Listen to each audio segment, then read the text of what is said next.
One, two. One, two. Oh.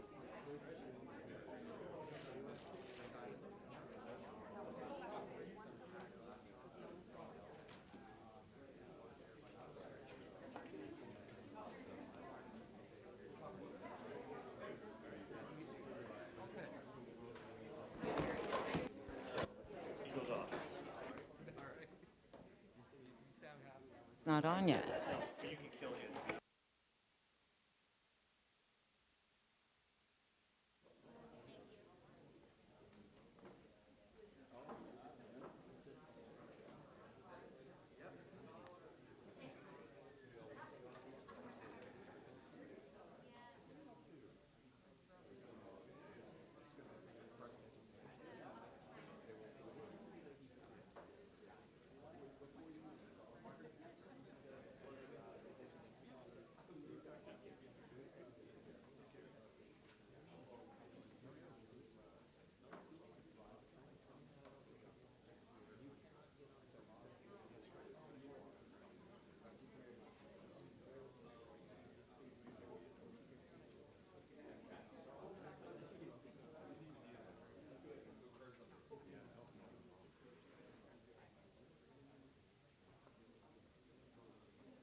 Yes, I believe it'll be Council Nunziata who will actually be overseeing the meeting as I'm calling in from afar. Ready to proceed.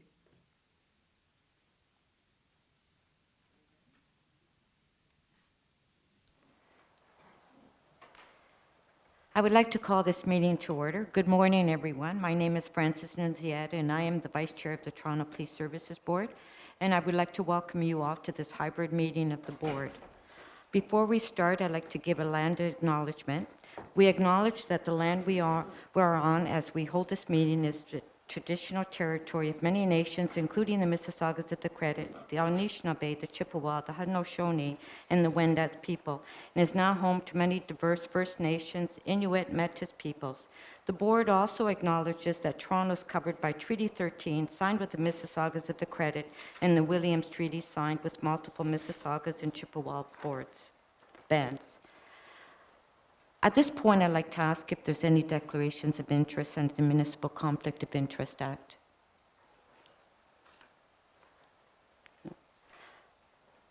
Seeing none, let me proceed, or if conflict is declared, address that in the usual manner. I will now turn it over to the Board's Executive Director and Chief of Staff, Ryan Teschner, who will go over this meeting's logistics. Thank you, Madam Vice Chair, and thank you to everyone who has joined us in person, as well as those who have called into this meeting. Please note that this meeting is being live-streamed on the Toronto Police Service YouTube account and will be available there at the conclusion of this meeting. Joining us in person, we have Vice Chair Frances Nunziata, Member Lisa Kostakis, Councillor Vincent Crisanti, and Councillor Lily Chang. Joining us virtually is Interim Chair Ann Morgan. We also have members of our board office staff, Chief Demkew, his command team, members of the service, and of course, welcome to members of the public. We have individuals who have registered to make deputations, both in person as well as virtually, on our agenda items. As with our regular meeting process, deputations will be heard prior to the item being considered, discussed, and voted on by board members. When it comes time to do a deputation, those who have registered will be called upon and brought into the meeting by our colleague, Dubie Cannon-Gisser. As always, deputants will speak, followed by an opportunity for board members to ask them questions. Thank you, Vice Chair. Thank you. As most of you know, today is the last board meeting for Ryan Teschner, the board's Executive Director and Chief of Staff, who's leaving to take an exciting new position with the province in the Inspector General of Policing, the only role of its kind in the country. I would like to take this opportunity to pay tribute to Ryan, his numerous contributions to policing and police governance, and his amazing legacy. Ryan joined the board staff in 2018. He started his career in the private sector in 2006, where he held legal counsel roles at 2 international law firms. Starting in 2015, he worked as a public service executive, chief strategist, and special counsel, and successfully led government priority initiatives for the Ministry of the Attorney General and the Minister of Community Safety and Correctional Services. Prior to joining the board staff, Ryan was recognized for his pioneering role as lead counsel to the Honorable John W. Morden in the Independent Civilian Review, and to matters relating to the G20 Summit, which has been recognized as a leading authority in Canada internationally on the subject of police governance. Under Ryan's leadership, the board has modernized its governance and oversight functions and approaches, bringing the board's and services approach in line with the recommendations in both the Morden report and the report arising from the Independent Civilian Review into missing person investigations. Central to Ryan's work has always been a deep and enduring commitment to working with community in all that we do. The 81 police reform recommendations approved by the board of August 2021 and animated by the voices of the public we heard at a series of town hall meetings are a tremendous example of the ways in which Ryan had brought the community perspective into the work of this board in a concrete and important way. We have also seen Ryan's passionate leadership in supporting the board's involvement in many community-centered initiatives to improve relations and engagement between the service and the diverse communities it serves, including amending a crack in the sky with the Somali mothers. I cannot possibly articulate all of the many and varied ways in which Ryan has contributed to the work of the board, but they include leading and supporting the development of progressive and innovative new board policies, working to successfully achieve the first 5-year collective agreement in the service modern history, helping to architect and promote significant law reform initiatives in areas such as bail reform. As a leader to board staff, you have been inspiring and compassionate, and I know I can speak on behalf of the board members when I say we are grateful for your perspective, insight, your excellent advice, and your enduring commitment to this board. Indeed, it has not just been we in Toronto who have seen and recognized Ryan's excellence in 2021. He was awarded the 2021 Canadian Association of Police Governance Award for Excellence in Police Governance for his significant contributions and demonstrated genuine and dedicated commitment and leadership towards the enhancement of civilian police governance in Toronto, throughout Ontario, and indeed across Canada. Now, on a personal note, Ryan, I want to thank you very much. With the new board members that we have for this term, I know that you've been very supportive and helped them through the first couple of meetings and informed them of the board's policy. And I know that I can speak on behalf of the new members that they greatly appreciate your dedication. And you've been part of the family at the board for many years, and now you've decided to divorce us, and I'm not happy. But I don't know. But you will be missed by all of us on the board and all the staff on behalf of the TPS. That you will be missed, and so I wish you best of success in your new job. Please don't forget us. We're here. Come back to visit. And so now, before we continue, I just want to say that you've been a bold, dedicated, and innovative leader. As a board, we are extremely proud of what you have accomplished and of all the accomplishments that still lie ahead for you. We know that in your new role as the Inspector General of Policing, charged with monitoring police and police board performance, as well as promoting improvements to public safety. Today, we say thank you sincerely and deeply and wish you well in this new and exciting next phase of your career. I will now ask board members if they wish to say a few words. Councillor Crisanti. Thank you, Chair, and good morning, everyone. If there was a way that I could give Ryan a rating, like you do when you're on social media or when you've gone to visit a restaurant or a place, I'd give him 10 stars, because 5 isn't enough. He's just a superb individual. I haven't known him as long as all of you have, but it's been an honor to work with him. And in the short time that I've worked with Ryan, I've had so many positive experiences with him. He's very knowledgeable, very dedicated, as the chair has very clearly said, and he's got an impressive resume. I don't need to repeat all that. Everybody knows Ryan and the great work that he does. But it's just for me personally, Ryan, I wish you all the very best in your new role. And yes, please, absolutely stay in touch, and look forward to communicating with you in your new role. And thank you so much for everything you've done. Appreciate it. Thank you. Thank you. Councillor Chen. Through the chair, thank you, Ryan, for your wise, calm, and warm welcome into the world of Toronto Police Services, which for me is like, another planet that I landed on. And your wise leadership. I think we've all looked to you to steer us through some difficult meetings.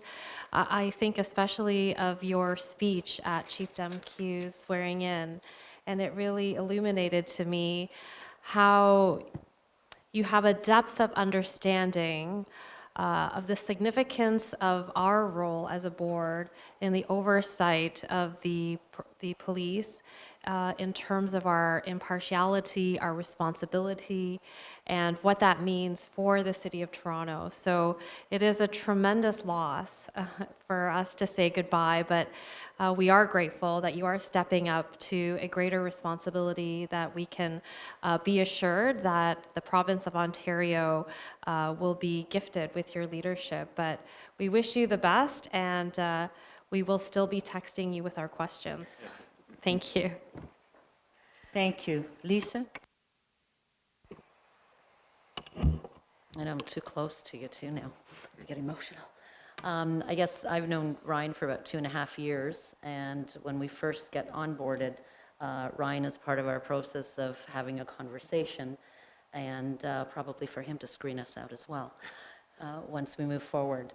I can't express in words, and I rarely have a problem with speaking or talking, how grateful I am for your just respectful manner, your integrity, your ethics, your leadership, but also your compassion for the staff of the board, and how much you're respected by them. I think it's one thing if our personal experiences with an individual, but when everyone else has very similar, if not better experiences, and that speaks to the makeup of the person.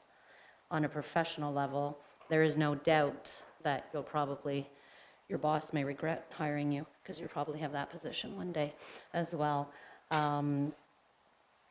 But the intellect and insight that you provide, and the way that you're able to look at different situations in a calming manner and seeing it from all scopes is phenomenal and exemplary. You'll be missed. I'm going to stop now because I'm going to get emotional. We'll definitely stay in touch, and I am confident that you will thrive and put the new position that you're going into a whole different level and build it like you have here. So congratulations, and stay well. Thank you. So I believe that we have an audio clip from Jim Hart. Oh, sorry. Anne? Anne? Can you hear me? Yes, I can. Sorry, I didn't see you. You're at the very top in a little box. Okay. Anne? Maybe that's a good thing. I don't know how well I Okay. present on video.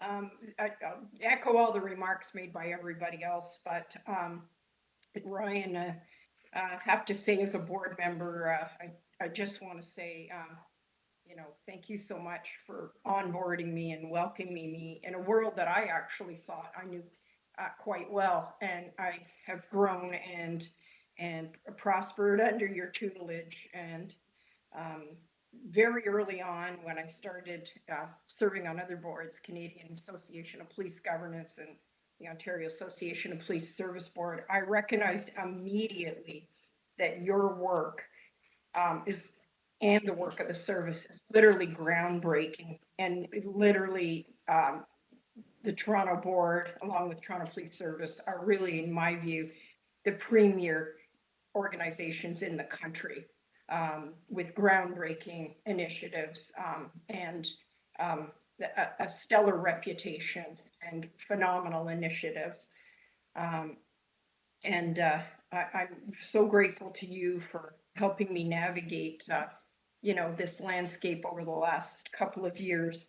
You included me in initiatives and tasks that contributed to my learning, but best of all, over the last couple of years, I got to know you very well, and I'm honored now to call you a friend. So you're only a block away, and trust me, I know how to find you. So, and we all will continue to benefit for our relationship with you. So congratulations. You've been nothing short of amazing, and you really are a gem. So thank you. Thank you. So now I would like to turn it over to the chief for comments. Oh, is Jim Hart on the line? Do we have Jim Hart on the line? Oh, Jim. Right. I'm so pleased to have the opportunity to say a few words at your last Toronto Police Services Board meeting. If I was in Ontario, you know I'd be there with you. Ryan, you led the board office through some very challenging times in policing. Under your leadership, the board office met each and every challenge head-on and produced some outstanding policy work that will serve the board and the service well for years to come. You were able to achieve these results because you are the preeminent police governance expert in this country. You work exceptionally well with everyone and inspire those around you to excel. And even more importantly than those strengths, you achieve so much because you gain the trust of the board members, the members of Toronto Police Service, in particular the Chief in Command, the Police Association, the Senior Officers Organization, stakeholders, and community leaders. It's because of that trust and faith that so many people have in you that you're able to achieve so much. I know from our many conversations and from your family history that finding your way into the field of police governance wasn't about a strategic career move. It was a calling to contribute in any way you could to refine and improve our democratic processes, and a deep desire to do everything in your power to enhance trust in our public institutions. You answered that call, and now you'll broaden that impact right across this province. You leave this job knowing the legacy of terrific work remains behind you and that you've made your team stronger. That's what every excellent leader seeks to achieve, and you, my friend, are an excellent leader by any measure. Well, I know that you leave this job with mixed emotions, ready and excited to tackle a province-wide mandate, but sad to leave your small but mighty team. You can rest assured that the friendships you have made along the way are everlasting. On a personal note, I want to tell you how fortunate I was to have worked with you. We were on the same page on every issue that came our way, and we were always able to talk through our ideas to get where we needed to go. But far more important to me than our work together was that I gained a lifelong friend. I'll be watching you from the sidelines as you move forward in your career, and I have no doubt there are many more notable achievements to come. Good luck, Ryan. I'll see you in April. Thank you. I will now turn it over to the Chief for the Chief's comments. Thank you, Chair. On behalf of myself and indeed the entire Toronto Police Service, I want to take this opportunity to express my deep and enduring gratitude to Ryan Teschner for his extraordinary contributions as the Executive Director and Chief of Staff to this board and to our service. I wish him the very best as he assumes his new role as Inspector General of Policing in Ontario later this month. Throughout our organization, and I will say across the city, province, and indeed nationally, Ryan is recognized as a highly effective, driven reformer, a dedicated leader, and as someone you can turn to for assistance in solving the most complex challenges. I will tell you, Chair, I've witnessed this myself, hearing from police leaders from coast to coast to coast about board governance and the work of Ryan Teschner. These are not mantles you merely stumble upon. This is a reputation that is earned. And earn it, Mr. Teschner has in many significant ways. His achievements are far too long to list, so let me just say this. All of Ryan's remarkable efforts have served to strengthen the relationship between our service and this board. But not only has he deepened this relationship, more importantly, he's ensured that our work together is most effective in delivering the reforms and results our communities deserve and expect. So whether it was by modernizing board governance and oversight functions, developing bold and innovative new policies, or implementing the most crucial policing and organizational reforms, the steady drumbeat underneath all of Ryan's accomplishments has been delivering results that matter. Results that frankly save lives and build trust. Results that strengthen our policing culture. Results that have immeasurably improved our communities. Ryan, once again, you have our service's profound appreciation for your exceptional leadership. Personally, I will say this. There's some observations I've made in the earliest days when I met Ryan, long before he came to this board. He's caring, he's strategic, and he's loyal. He's loyal to his family. He's loyal to the obligations of the roles he occupies. And in the role he's fulfilled recently, he's been incredibly loyal to the board and the service. I will always be eternally grateful for all of your friendship, all of your contributions, and your leadership. You helped me personally as a police leader to always level up. You made us better, and you made me personally better. I'll always be grateful for all you have done. This city undoubtedly will benefit for many years to come from the extraordinary results you've delivered. That said, your departure leaves the board with a challenge. They must now find someone with the competencies, character, and commitment you brought to this public duty. And now police services and communities throughout our entire province stand to gain from your expertise and tireless devotion to service. And I do expect in this groundbreaking role, you will indeed have a national, if not international, impact on police governance. I wish you all the best going forward. And you know, often when people leave, we say goodbye. I say see you later, because I know we will continue to work together, and I truly am looking forward to our engagement in your new role. Thanks, Ryan. Thank you. Now, I will now turn it over to Ryan for comments. Now, Ryan, you have 5 minutes. If you're over 5 minutes, I'm going to cut you off. Okay, Ryan? I warned you, Madam Vice Chair, that I'm gonna need a little more time and just get my composure, because that's nothing short of overwhelming. And I thank you all of you, for your kind and heartfelt words, including from afar. So, if you'll permit me, buckle up. I feel that the honor of this day and the kind words that I heard from so many should actually not be about me at all. It really is about our collective work, what we wake up and do with our time each day. It is a calling. It is about a constant quest, as William Faulkner said in 1949, to create out of the materials of the human spirit something which did not exist before. The world of policing and police governance was, for me, something that came by chance. While practicing law and following the G20 summit in Toronto, I was asked by former Associate Chief Justice John Morden to be his lead counsel for the review. Judge Morden gave me an incredible opportunity, and that seems to have been one defining career moment that eventually propelled me to some others, and to the role that I'm saying goodbye or see you later to today. When I think about my family history, I realize it is the context to the work I've done over my life, including this work. I am the grandson of Holocaust survivors.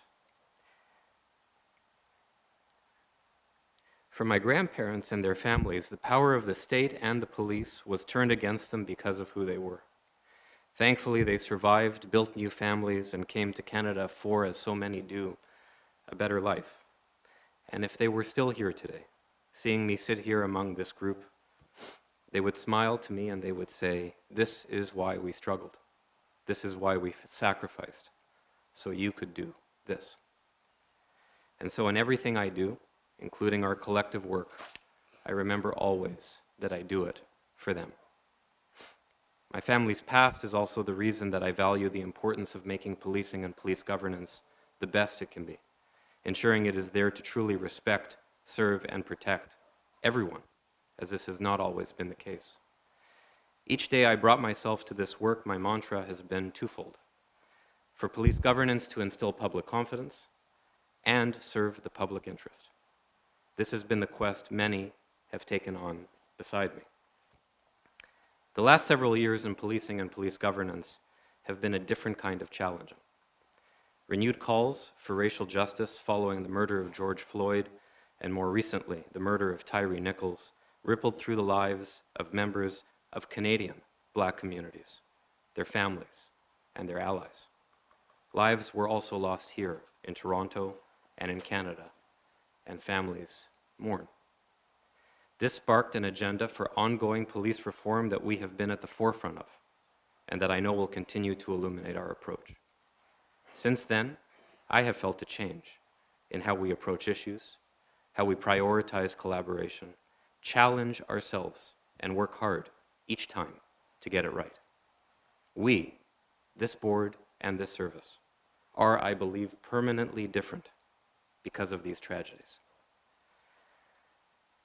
I have also been to far too many police funerals during my time in this role, something I never thought I would do. I have tried to comfort widows of fallen officers, and each time I see Mrs. Northrup and Mrs. Hong, I try to convey to them what words really cannot, that their husbands, their children's father, are forever heroes, that they have left an indelible mark. Through their career-long commitment to good policing and a career of brave actions, not just on those 2 tragic days, but for every day they put on their uniform. Because of those contributions, we have mourned fewer members of our communities. And so there has been sorrow. Communities have felt sorrow. Policing communities have felt sorrow. And while we often do not think of it this way, perhaps it is the sorrow that binds us to a common purpose, to do this work together, to find meaning and hope in the midst of our sorrow. I believe our work to confront issues in policing, to have the difficult conversations, and to commit to constant improvement is now part of our DNA. These difficult, uncomfortable conversations are important and should be had. But at the same time, these conversations and this work don't need to be, and should never be, a cheap game of gotcha. And this work matters, because in this country, we don't have soldiers marching through our streets or armies telling us what to do. Here we have police officers and civilian members, all public servants, who put their uniform or work clothes on, knowing that on any given day, they are required to run towards danger so that we can run away from it. In this work, in this space, I constantly ask whether our deepest divides can truly ever be bridged. I wonder if those that have been unfairly targeted by police and civilian members that feel subjected to unfair criticism for doing their jobs can ever fully understand one another and unite around a common purpose. And I can end my role at this board by saying, I know we can, because we have. We have found hope in the middle of sorrow. Sometimes it flickers with the blowing of winds, but the flame is there and it is eternal. And we must do our part to let that flame grow in intensity. As former President Obama said at the funeral of the 5 Dallas officers murdered at a protest, we must work together to unify a city with strength and grace and wisdom. Grace, even when we are hurting. Grace, even when we are suffering. Grace, always grace. We can support calls for reform while still grieving alongside one another for our respective losses. We can weep for officers while we cry for members of our Black, Brown, and Indigenous communities who have lost loved ones. We can point to instances where accountability of police is demanded and at the same time not paint all police with a brush that undermines them, those very people we depend on for our safety and well-being. So when some take to social media, using rhetoric to add fuel to the fire, even suggesting that harm should come to the police officers and civilians that are part of our community, they place our police service members, wives, mothers, husbands, fathers, friends, sisters, brothers, in the line of danger, and they undermine the very causes they claim to stand for. In this role, I have sat with and looked in the eyes of many people, and I have seen what can be. I have had breakfast on a Saturday morning with a group of brave Somali mothers who want better for their sons. I have sat with anti-racism activists who want better for their communities.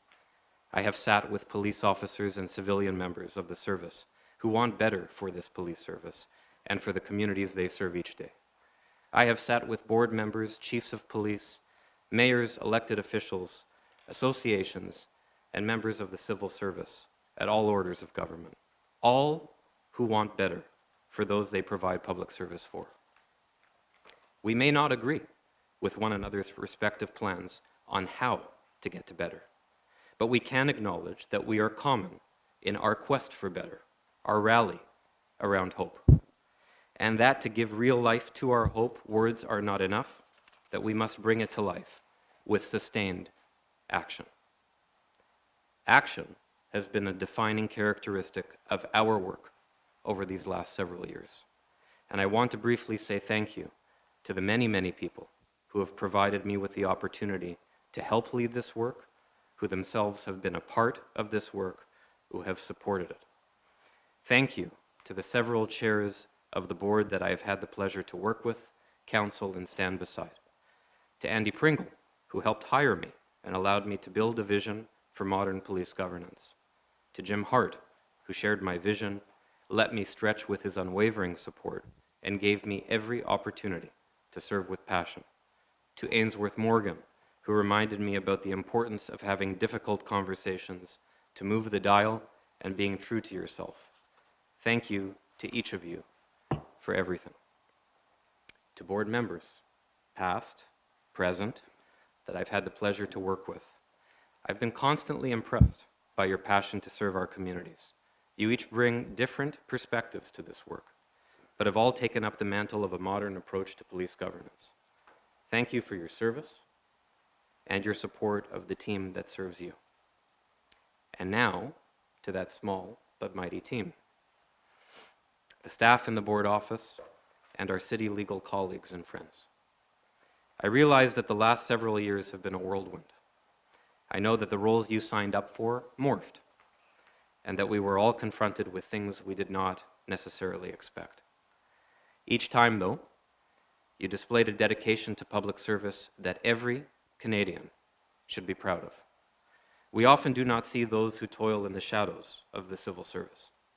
Let me tell you, Toronto is better for the work that each of these individuals do each day, who bring their whole selves to these roles, and who have helped raise the bar permanently.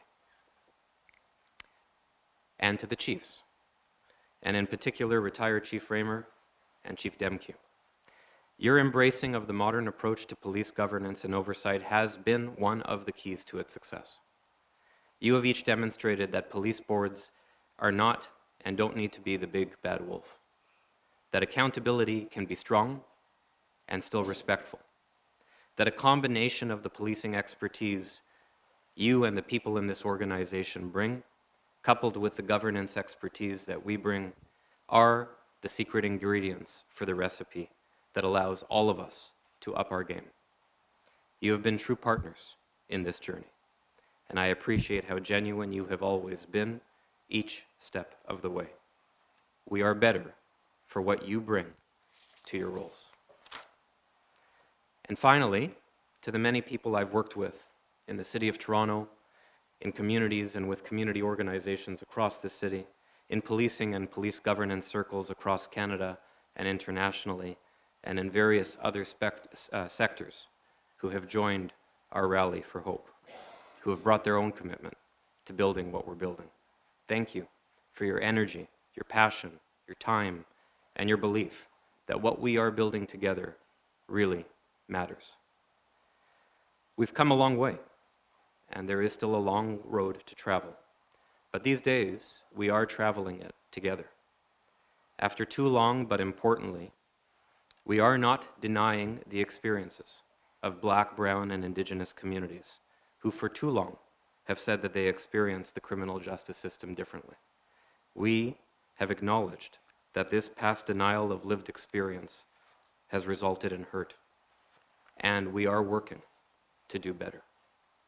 I do hope that the way in which this police board and police service have more recently met those experiences, through collecting, analyzing, and reporting on race-based data, through working with community to develop concrete action plans to address disparity, through genuine words of apology, backed up by what we are doing about it, that this is a new chapter, one that has begun with this board, with this service, with its anti-racism advisory panel, with Chief Raymer, and now with Chief Demke.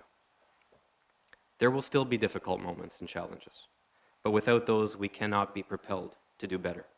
And in these hard moments, I remember what my grandparents taught me, that the forces that try to pull us apart are never, ever as strong as those that bind us.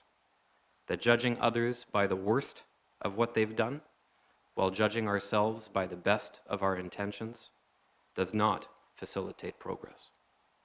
That you can survive unimaginable human tragedy and still find hope. And our real progress fuels this hope.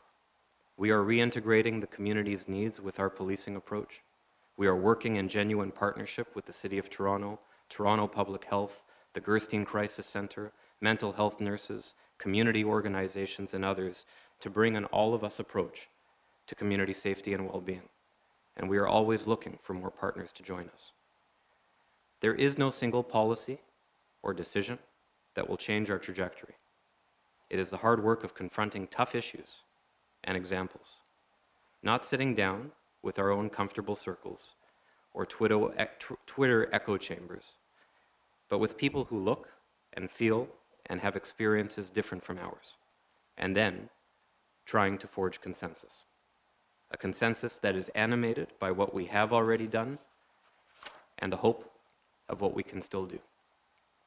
I know we are not as far apart as we sometimes seem. I believe that we are creating ways for police officers to better understand the experiences of their diverse communities. So if they see someone making a bad decision or see a person in crisis, they don't see them as a threat or dangerous, but as someone they can respect, they can serve, and they can protect. And I believe we are creating ways for those who have often felt marginalized to see their police officers as someone they can respect, who has values and authority that come from a place of good. Armed with grace and hope, police will agree, just like us, each of us, no police officer or member of the service is perfect. That the same societal aches and pains that afflict some institutions afflict the policing institution as well. Armed with grace and hope, those that advocate for change will truly embrace the real work being done by this board and this police service, see the examples being set by so many of its members every day, and acknowledge that even though we sometimes take a step back, there is real, forward-moving progress brought about by a sincere desire to pursue repair and reconciliation. We cannot match the sacrifice made by the officers we have lost. We cannot feel the same pain of mothers and fathers that have lost sons and daughters. But we can see one another in one another. We, each of us, can be the bridge builders. I know we can because we have and we are. I know we can because my grandparents taught me we can. I have seen how far we've come together, even against odds that at times seem impossible. I have seen and had a life shaped from the hope that can rise from the ashes of sorrow. I have seen what can be. I have seen what is, and it has been and remains inspiring. Thank you.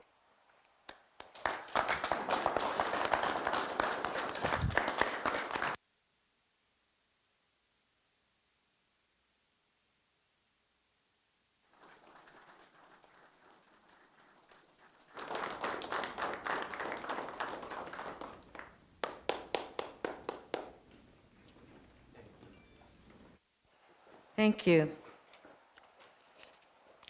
So I will now go through the agenda for holds and approvals. I'd like to turn it over to the chief for monthly update.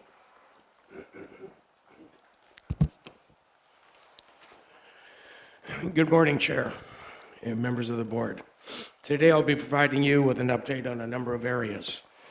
On Thursday, February 25th, I attended a breakfast organized by chaplains and the Canadian Black Clergies and Allies, which included over 400 attendees, with the theme of the morning being Imagine a City.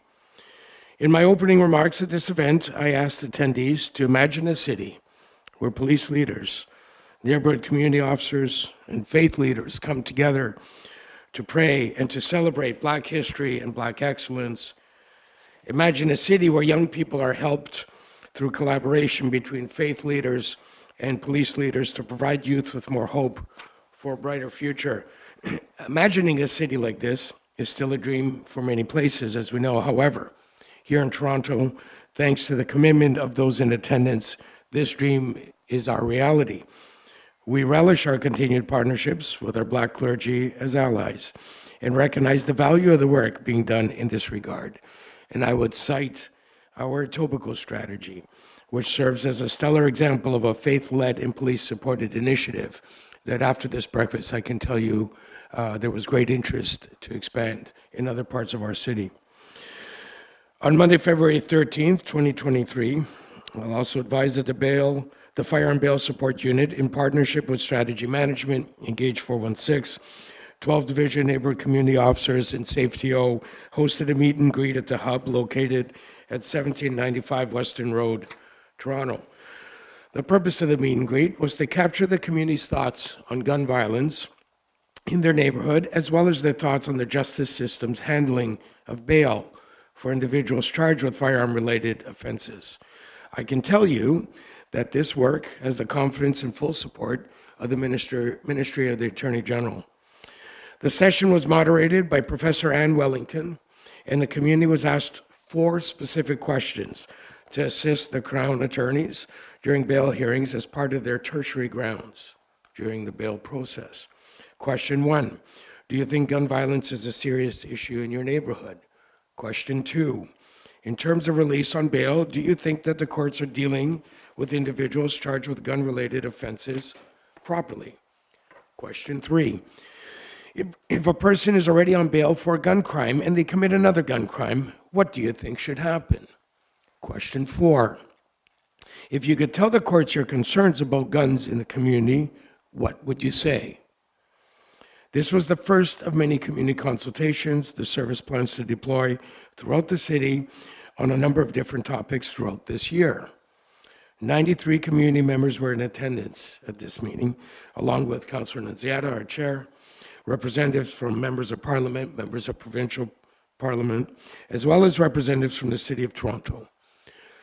The service will continue to monitor the results of these consultations to ensure that the communities we serve have adequate and valuable input on the services provided by the police. I committed to co-design, co-developing, and co-delivering community safety. This is an example of advancing that. All findings will be compiled within a document that will be prepared at the conclusion of these community consultations and shared with the board. I will use this opportunity here to share some of the findings as provided by community members with fellow attendees. It is the shared opinion of the attendees and hosts that the prevalence of drugs directly correlates to firearms concerns. It is widely known that where there are illegal substances, there are also illegal firearms. Experienced older offenders understand and manipulate the gaps within our justice system by utilizing youth to carry their weapons, knowing that the youth are more likely to receive bail than a more seasoned adult offender.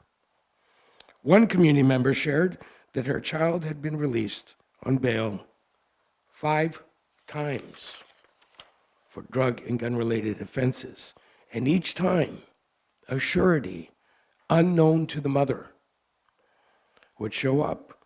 She voiced her concerns to the courts and felt unheard. The sureties were directly connected to the gun and drug offenses her son was involved in, and yet they were still allowed to be a surety for her son's release with conditions. This is a significant concern, given that in law, a surety is indeed the common law gaoler or jailer, charged with the responsibility to supervise the accused and enforce the terms of the bail order.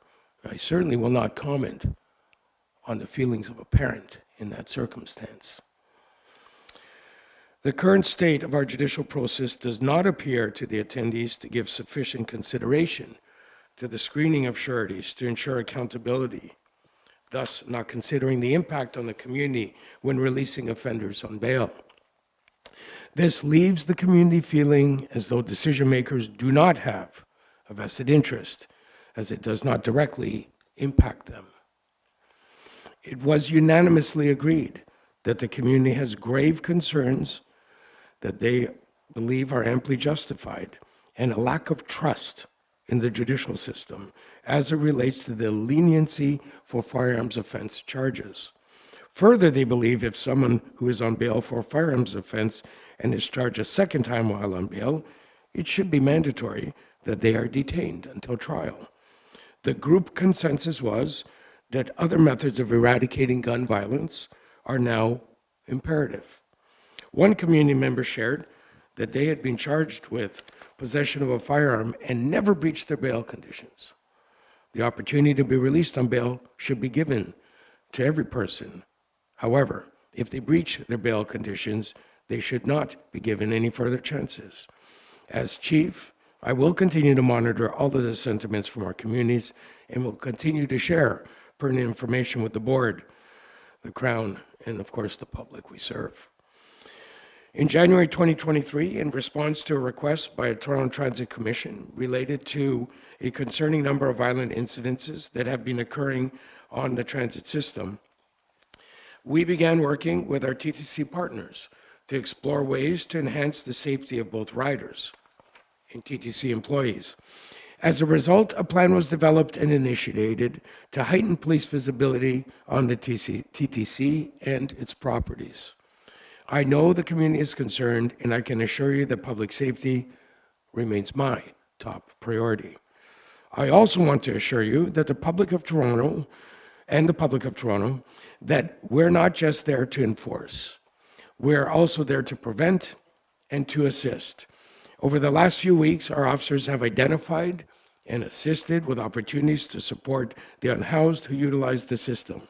We have partnered with Streets to Homes and other wraparound services on a number of occasions to help those in need of assistance. That said, I would like to highlight a few notable arrests as a direct result of our enhanced presence on the TTC that have obviously assisted in ensuring public safety. On February 1st, a suspect committed 2 sexual assaults on the TTC subway against younger females. The review of TTC video by our officers showed the suspect traveling east and west repeatedly in a predatory manner, looking for females to sit beside and sexually assault. One sexual assault occurred in 55 Division and another in 51 Division, and a third was observed but was never reported. Stills were obtained of the suspect and released in a service-wide bulletin on February 6th. Further, the bulletin was disseminated to all of our TTC callback officers. On February 6th, at approximately 8 p.m., 2 officers were proactively patrolling the Bloor-Yonge subway station when they identified, located, and arrested the suspect. On February 28th, while on patrol outside of Pioneer Village subway station, officers were flagged down by a TTC employee who reported an altercation occurring between 3 individuals inside of the station. Officers immediately attended the area and located the involved parties. Upon investigation, it was determined that the altercation was a robbery, where 2 other males were attempting to rob the third. Officers located and seized a sawed-off rifle with ammunition that was in the possession of one of the suspects and a large knife from the other. Both parties were arrested and charged. These are just a couple examples of a number of incidents and how we have made direct impact on crime occurring on our transit system. Many riders on the TTC have made it a point to express their satisfaction with our most recent enhanced presence on the transit system. As we move ahead, we will continue to monitor and evaluate our commitment in our efforts to ensure safe ridership and a safer work environment for TTC employees. And I will be speaking about new strategies in regards to our engagement on the transit system in the coming months. It is important that I make the public aware of recent changes the service has made to the way in which information is distributed both internally and externally in our news releases when we request the public's assistance in locating missing persons. In consultation with our corporate communications, the Homicide and Missing Person Unit has changed requirements for identifiers to be listed within news releases and social media posts from the service for missing persons. Effective on February 2nd of this year, the Toronto Police Service news releases and social media posts relating to missing persons will not include the surname, gender, date of birth, or in custody images of the individual. In circumstances where the above information could assist in locating a missing person, investigators will ensure the missing persons unit are consulted prior to the news release being published and provide the reason for including those personal identifiers. When the person is located, the news release will be removed from all Toronto Police Service social media outlets. The goal of these changes is to better protect the privacy of the missing person in the future, while still disseminating information that is necessary and effective in safely locating them. I'd now like to provide an update on our commitment to SafeTO. Our integrated safety community coordination teams continue to meet on a bi-weekly basis. These teams are divided into 6 zones across the city and account for 28 prioritized neighborhoods. Here are some examples of how we collaborate with our city partners. The continued cooperation with our officers and the Toronto District School Board has assisted greatly with several school-related shootings that have occurred as of late. Cooperation between our officers and senior members of the TDSB has been very valuable in these investigations. Most recently, the investigation into the shooting that occurred at Weston Collegiate on February 16th and resulted in the prompt arrest of 2 young offenders the next day greatly benefited from the relationships built between our officers and senior members of the TDSB, as well as the Safe Schools Committee. Officers from our Gun and Gangs unit, specialized investigators, are attending and speaking upon request at divisional CPLC meetings and community meetings in relation to gun and gang violence. Our detective sergeants from Gun and Gangs have attended 52 Division, 12 Division, as well as community meetings in 43 and 12 to speak to community concerns regarding gun and gang violence. Our centralized shooting response teams actively support and offer referrals to victims, witnesses, and community members with whom they come in contact at shooting scenes. Further, there's a community impact section of every CSRT shooting update that is forwarded to the impacted Toronto Police divisions. This captures the neighborhood impacted by the shooting incident and the area in which the victim is from, if different from where it occurred, because of course we know gun violence knows no borders. This collaboration between our community partners with the above noted examples, being just a snapshot, has enabled us to learn and grow in relation to how to better tackle gun and gang crime in our city. While the qualitative impact of these relationships on public safety is difficult to quantify, I can tell you that the City of Toronto has experienced a substantial decrease in shooting incidents this year. Since the start of 2023, there has been an approximately 53% decrease in shootings as compared to the same time period in 2022. This is a dramatic decrease, which I want the public to be aware of. All prioritized zones that I spoke of are experiencing lower levels of violence compared to previous years. And with that, Chair, I will close. Thank you. Thank you, Chief. Do we have any questions to the Chief on his report? No? Okay, so if we can just move receipt of his presentation. Moved by Lisa, all in favor, show of hands, opposed if any, carried. So we'll now go through the agenda. Item number 1, which is confirmation of the minutes, is being held down. We have a deputation. On item 2, revisions to board policies, we have a deputation as well. So we'll hold that item down. Item 3, which is the revised policy to Toronto Police Services procedures. We do have deputations on that item, so we'll hold the item down. On item 4, which is the proposed new policy on information transparency and data sharing, we do have a deputation on that item, so we'll hold the item down.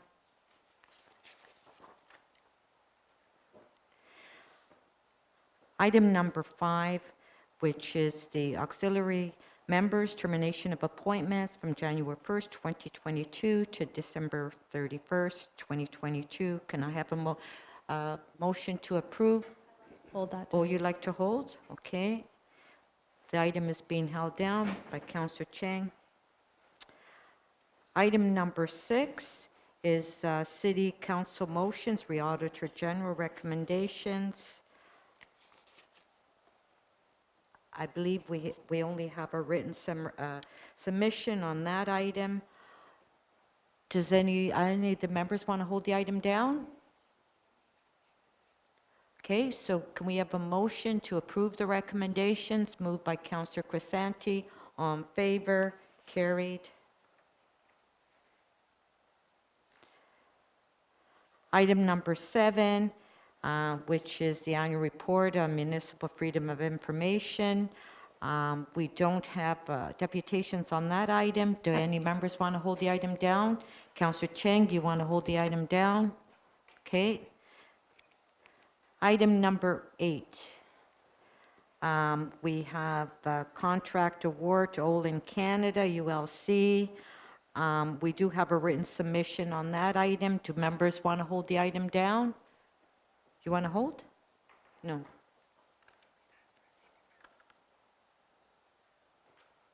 Oh, okay. So we'll move the item down.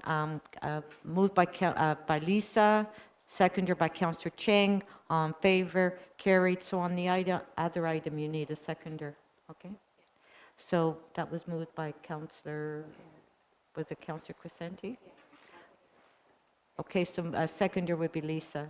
Okay, thank you. Usually we don't have seconders at council. Okay.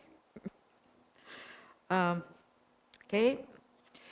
Item number 9, which is the contract extension and increases. We don't have deputations on that. Do members have any questions on that? Also, Councillor Crisanti would like to hold number 9 down. Thank you. Item number 10, which is a contract award for online police reference checks. Sorry, Chair, I meant to hold item 10, not 9. Okay, so on number 9, So then release Councillor 9, Crisanti, 10. would you like to move? Yes. Okay, to approve, can I have a seconder? Seconder, Lisa, on favor, show of hands, carried. So on number 10, Councillor Crisanti would like to hold down for questions.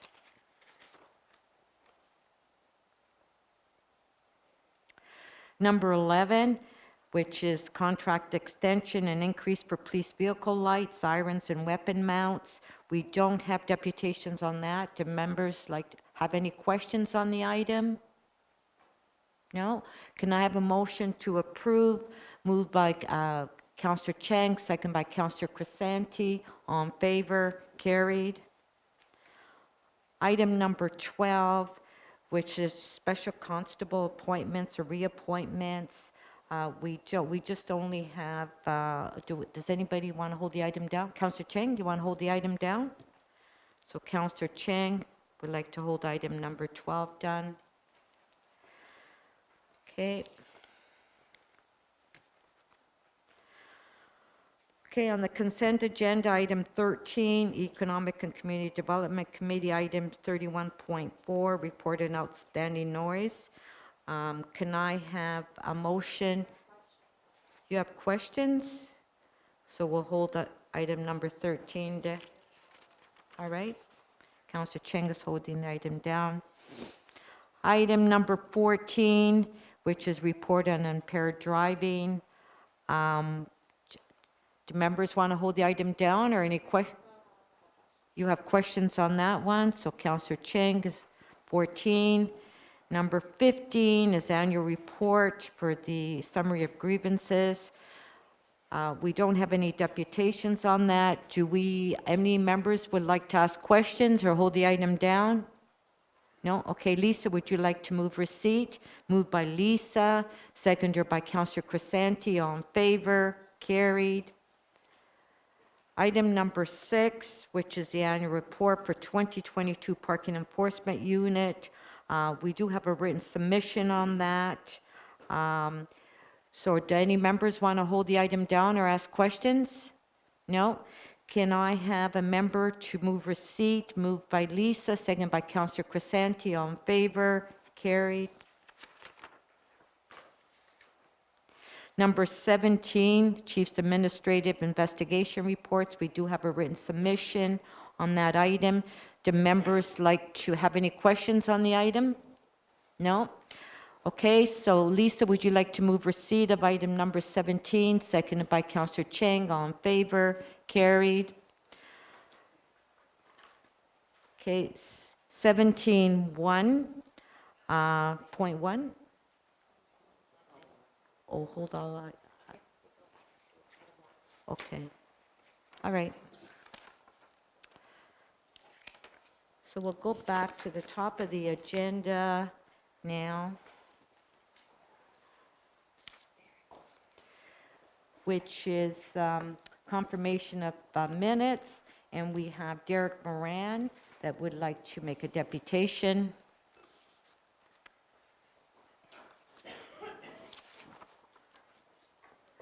Okay, Derek, you have 5 minutes, and if you can speak on the item, please. Bless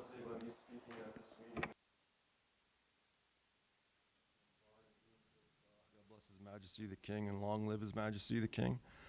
I just want to point out that the city clerk at the City of Toronto, John Elvidge himself, emailed me the exact section from the Toronto Municipal Code, which says that Vice Chair Nunziata here is actually precluded from chairing this meeting. So just everyone knows that. So in these minutes, it says Vice Chair Nunziata raised a point of order during the deputation of Derek Moran. The chair decided to provide the deputant the opportunity to conclude the deputation. If I've ever led this board to believe in any way that I am a person, as mentioned in the definition for deputation in this board's bylaw definition section, then that would be a mistake, and that I ask this board to please forgive me. Vice Chair Nunziata also mentioned that, but what we don't have to have is we don't have to get the abuse from these deputants every board meeting and calling us names and calling everybody names that we're incompetent. I just want to point out that Natalie Johnson of CTV on February 11th reported, KPMG concluded that in quite a few situations, city staff did not have the appropriate level of accounting and finance knowledge to perform their job properly, and that the quality and timeliness of the information received by the Accounting Services Division is often erroneous, incomplete, and/or untimely. Just want to point out in Mustafa versus Culligan of Canada, 2008, that the Supreme Court of Canada said, the law expects reasonable fortitude and robustness of its citizens and will not impose liability for the exceptional frailty of certain individuals. So regarding her point of order, Vice Chair Nunziata first said to me, no, he, meaning former previous Chair Ainsworth Morgan, he doesn't have to rule on it. She then quickly follows up with, quote, what? My point of order is, but when you come in here and call all city staff and all the staff and councilors deadbeats, I object to that. So I just want to point out what Section 23.6 of the Toronto Police Services Board's own bylaws say. Whenever any point of order or point of procedure is raised by a member, it will be immediately taken into consideration and ruled upon by the chair and subject to appeal in accordance with Section 23.3. The chair's ruling is final. So you all heard Vice Chair Nunziata last month tell me that then Police Board Chair Ainsworth Morgan doesn't have to rule on her point of order. Always remember that I showed to you all last month that the Speaker at the City of Toronto for their council meetings doesn't even know how a point of order works here. So you know what? I don't have to call Vice Chair Nunziata incompetent because she did a better job of demonstrating that all on her own last month with her revealed ignorance of this board's own bylaws pertaining to a point of order. And what evidence does anyone have that I came in here last month and called all city staff and all the staff and councilors deadbeats? As I asked Solicitor General Kersner and Deputy Solicitor General DiTommaso on Twitter, how is Vice Chair Nunziata able to get away with blatantly lying about what I said and still be able to stay on the Police Services Board? Do you have any questions for me, Vice Chair Nunziata? And no, I don't. Thank you for your kind words. You're welcome, and for being a good sport. Yes. Okay, thank you. So can I have a motion to approve, first of all, to move in receipt of the deputation, moved by Lisa, second by Councillor Cheng, all in favor, carried. And motion to approve the minutes, moved by Lisa, Councillor Cheng, all in favor, carries. That's great. Now we'll go to the next item, which is revisions in board policies. And we do have Miguel Avila that is here to make a deputation.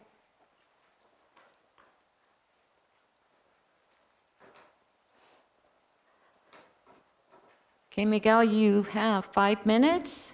Yes, I'm very Okay. well aware of the rules. Thank you. Mhm. Thanks. First of all, I want to say a few words to Ryan. Thank you so much for your farewell speech. I listened with great attention. I wasn't aware of your past, family past, and that is commendable. And also, I hear you talking about something that is related to my deputation. For the last 13 years, I have been coming to this board. Different chief of police, different mayors. You know what is absent in this table? Is the indigenous voices. I haven't seen one single indigenous man or woman sitting at this table. Going back to Ryan's deputation, you will encourage this table, the province, to make truth and reconciliation with First Nations peoples. The best way to address that is changes to the policies, like Ontario Police Act, or the CB appointments. And going back to what Brother Derek Moran says, his anger about the CB appointments, I had the same anger and frustration with city appointments as well, because time and time again, they seem to deny the opportunity for an indigenous man or woman to sit at this table. Because every decision that you guys make, every motion that is passed at this board, and then thereafter as a city executive committee or the city council affects the lives of indigenous men and women and children and seniors of this city of Takaronto. So I know the intentions of these board policies is to increase what Chief Myron wants, is to increase the bail conditions for people. Fine, let's put that aside. Let's talk about the missing voices. That is what I'm here to remind you again. We are in the time of truth and reconciliation. We have found more grace to children across this country. We are not looking for an apology. What we're looking for is for reconciliation. I want to emphasize the last part. Action means transformational changes in society, changing the laws, allowing doors to open, allow chairs at this table. Instead of having this superintendent over here, 1, 2, 3, how about 3 more voices of the community that are missing? Because that's the way to have good discussions about the real things that affect us, Black, Indigenous, BIPOC, Asians, and white poor folks. So in that, I conclude my deputation. And just one thing I want to say, that my sister Dion Rene didn't deserve it to be excluded from city budget last meeting. Ms. Chair Nunziata, you shouldn't have made accommodations to my friend Dion Rene. She deserved a space. So I want to remind you that when you talk about leadership, it's by example. Thank you so much. Thank you. Do we have any questions to the deputant? No? Okay, thank you. So just on that comment about the council meeting, we did accommodate. We did do accommodation. We have a second deputant, Derek Moran, to speak on item number 2. Derek, you have 5 minutes. So this is an email from Kelly McCarthy from the City of Toronto from February 22nd. At its meeting yesterday, February 21st, the Civic Appointments Committee selected candidates to be interviewed for appointment to the Police Services Board. The candidate interviews will take place at the next Civic Appointments Committee meeting scheduled for March 6th. I want to congratulate Law Society member Ryan Teschner on being named Inspector General of Policing in Ontario. Now, a member of the public who speaks at the Ottawa Police Services Board meetings being defrauded with corporate bylaws might wonder to themselves, what are his qualifications for this position?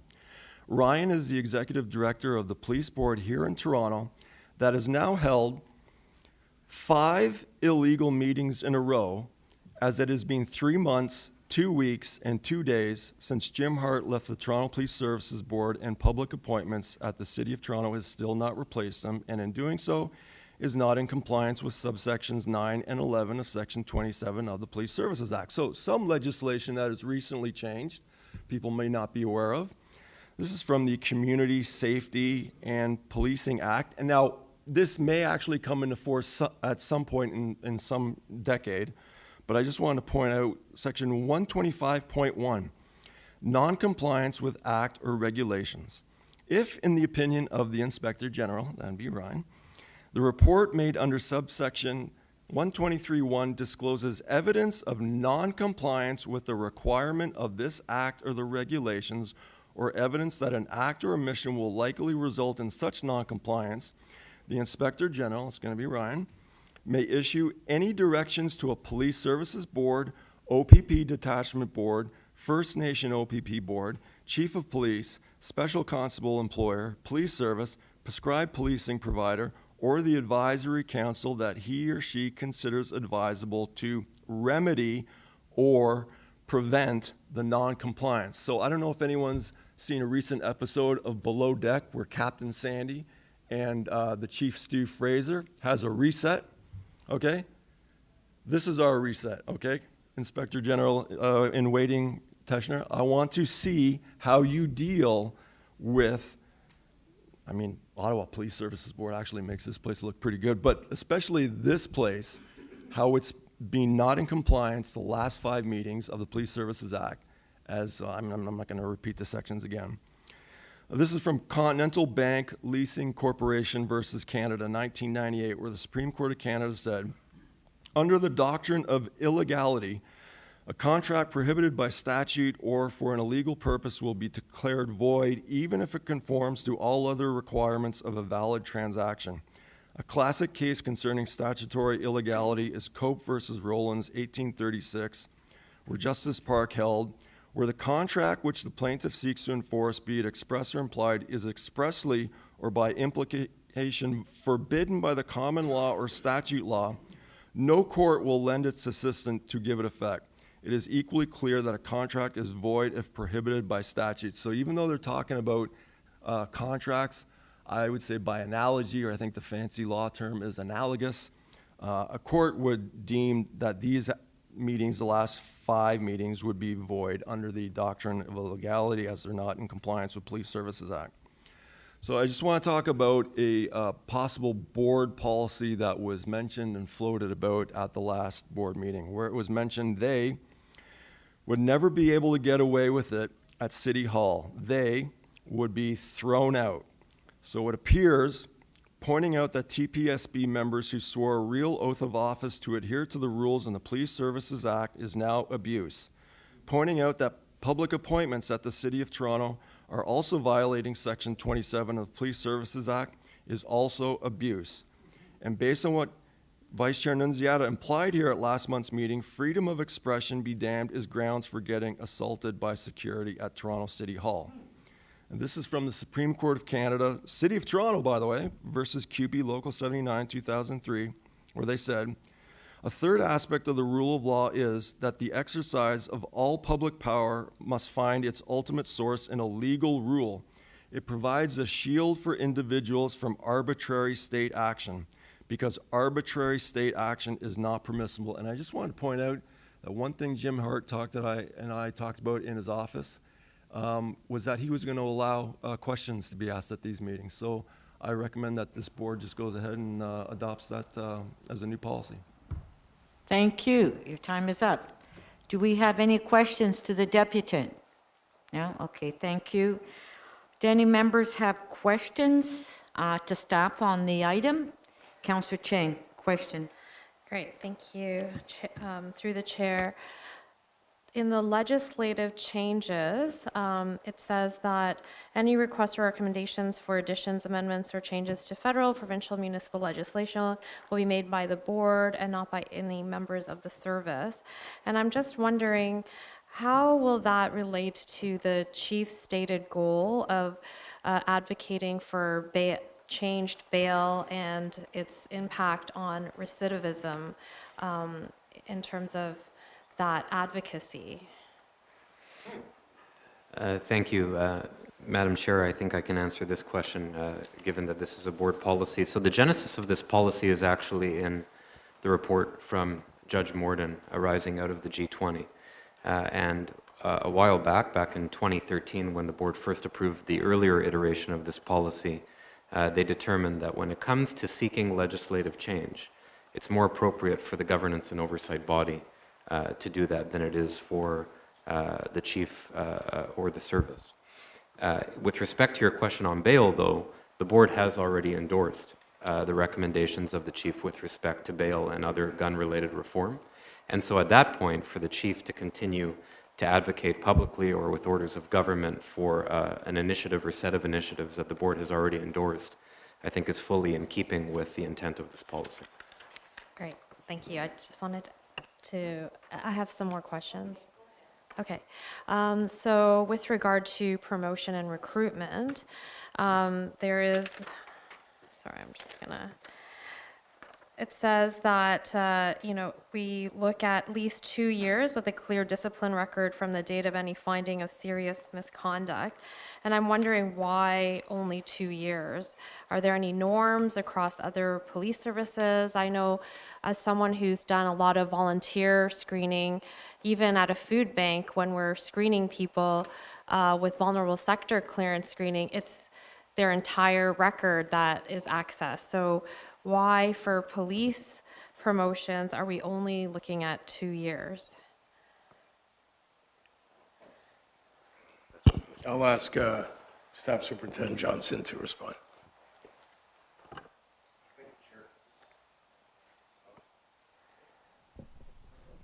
Thank you. Councillor Chang, basically that's the legislation, the Police Services Act, governs the expungement of an internal discipline issue. This is not a Police Service Act conviction, but if there's internal discipline that's been meted out after 2 years, that is not for consideration for movement, for promotion, that kind of stuff. So in the case of Officer Shank, I believe it did go to court. So it wasn't simply being something that was expunged. And I'm wondering why the board was not informed of all of this history in the interest of transparency and fostering public trust. So the 2 years is a result of Police Services Act matters, not criminal matters, Councillor Chang, and the issues you're talking about is a result of a criminal process? Right, so why would that not be brought up in the promotion consideration process if it does not fall under this 2-year rule, since it is not an internal matter that happened? So as part of every member's promotion, the way it moves through the organization ultimately gets to the board, the members' entries on our information system, our internal information system that captures a whole host of things, would have been on a document, but there's no finding, no negative finding against the members, so it wouldn't be considered for promotional purposes. I think at this moment, oh, go ahead. Did you have something to say?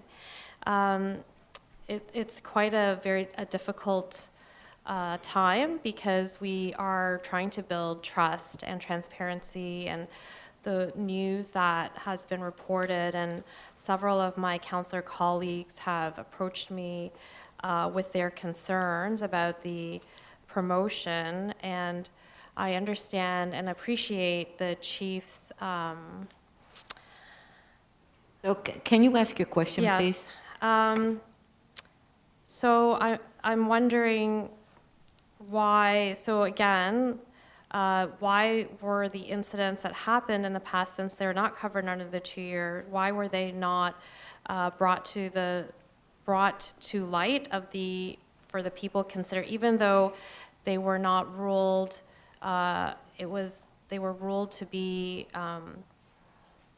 I can't remember the word, but they were declared innocent, let's say, exonerated. Despite that, it's still important to have a fulsome picture of a person and their story to make such an important decision, especially considering this difficult climate that we're in, where we are trying to establish trust. So maybe two things I can say to that, and I think the chief wants to comment. First of all, those matters are a matter of public record. So that member anybody can search an officer's name, and there is a matter of public record that's out there. Secondly, those things are captured in our systems. They are reviewed, but because of the finding attributed to those specific instances, they were not used to hold down that promotion or movement of that officer. The chief to comment, and just to remind you, Councillor Chang, 5 minutes for questions. Okay, Chief? I think what's important to remember here, in the circumstances you're citing, is these matters were investigated over 2 decades ago by an independent body. They were adjudicated by a court of law. They are a matter of public record, and there was no finding of wrongdoing on those incidences. In fact, the SIU had some very specific comments regarding the jeopardy and harm then Constable Schenk was facing in those life-threatening moments. So I think we have to pause and remember that over 2 decades ago, independent bodies and independent courts reviewed these matters, and as noted by the staff superintendent, they are matters of public record. There was no misconduct found over 2 decades ago as a result of exoneration in court and as a result of an independent review by the Special Investigations Unit in the first instance. Okay, one last question. So I understand that legally he was exonerated, but at this moment in time, there is a breakdown of trust between the Black community and the police, and the Black community is unhappy, has stated their feelings of betrayal of this promotion. And I'm not saying that this promotion is wrong, but what I'm asking is, what can we as a police force, what can we do to address these concerns? I appreciate loyalty. Your question, please, yes. so we can answer. So I appreciate the loyalty to staff and that this was many years ago, but given the climate, given the relationships that we want to mend, that we want to foster, what can we do in light of the current feelings of betrayal by the Black community in this circumstance? Okay, if we can answer the question. And that was your last question. So I think what I'll say is, as far as the role of the chief and the service goes, I will not answer for the role of the board. That's a question, of course, you can discuss with your colleagues. But as the chief and as the service, we certainly acknowledge the concerns of the community, and we have in this set of circumstances. Thank you. Do we have any further questions on the item? No? Okay, can I have Lisa? Lisa? Did you want to speak? Oh, okay. So Lisa's moving the recommendation on item number 2, seconded by Councillor Crisanti. All in favor, show of hands, carried.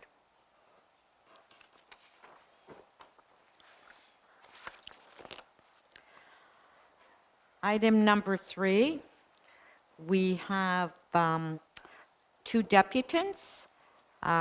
This is on the revised policy, Toronto Police Services procedures. Miguel, come forward. Miguel, you have 5 minutes.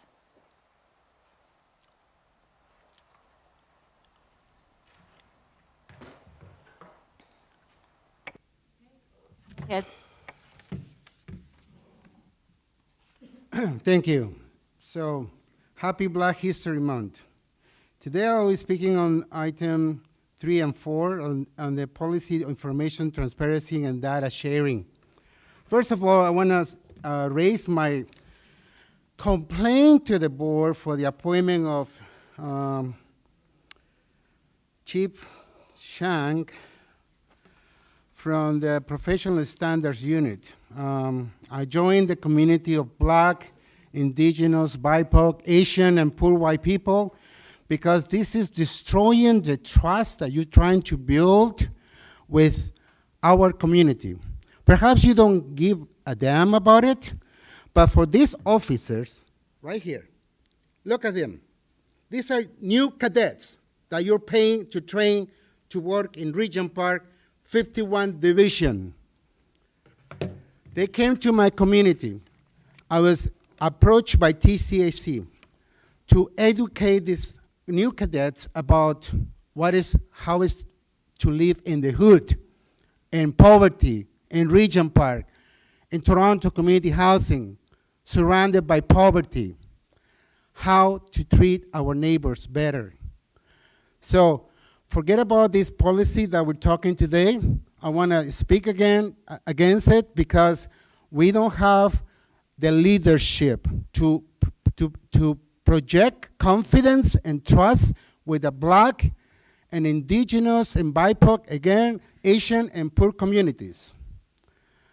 It is an offense, and you are making a mock of the training of your officers who think they're doing the right thing when they're facing with a person in crisis. Like 2 days ago, a guy was having a situation where he has a knife. You guys taser him twice. He happened to be a Black man, and then they shoot him. Where was all that training? I participated on a webinar about the de-escalation policy, several techniques based on the experiences of George Floyd and Tyre Nichols. So these officers that I showed their pictures, I told them, this is the way that you should go forward to treat us people with mental health with care and compassion. I don't know what happened 2 days ago, but to shoot this person who was having a crisis, as the mother said on the TV, by the way, you should have not done that. So, last thing I want to add to this conversation is that I have a public announcement that on March the 15th, I'll be outside police headquarters at 1 p.m. on March the 15th to protest police brutality on the 27th anniversary of anti-brutality against people of color, Black, Indigenous. So you are aware now. Don't ask me why Miguel is outside. Don't bring your officers and come with explanation. We're gonna call the mobile crisis team like you did with Dion Rene at this board, like you did with Desmond Cole at this board. You're not gonna lie to me. You're not make a fool out of me. So again, remove Mr. Shank of the professional standards because it's a joke. It's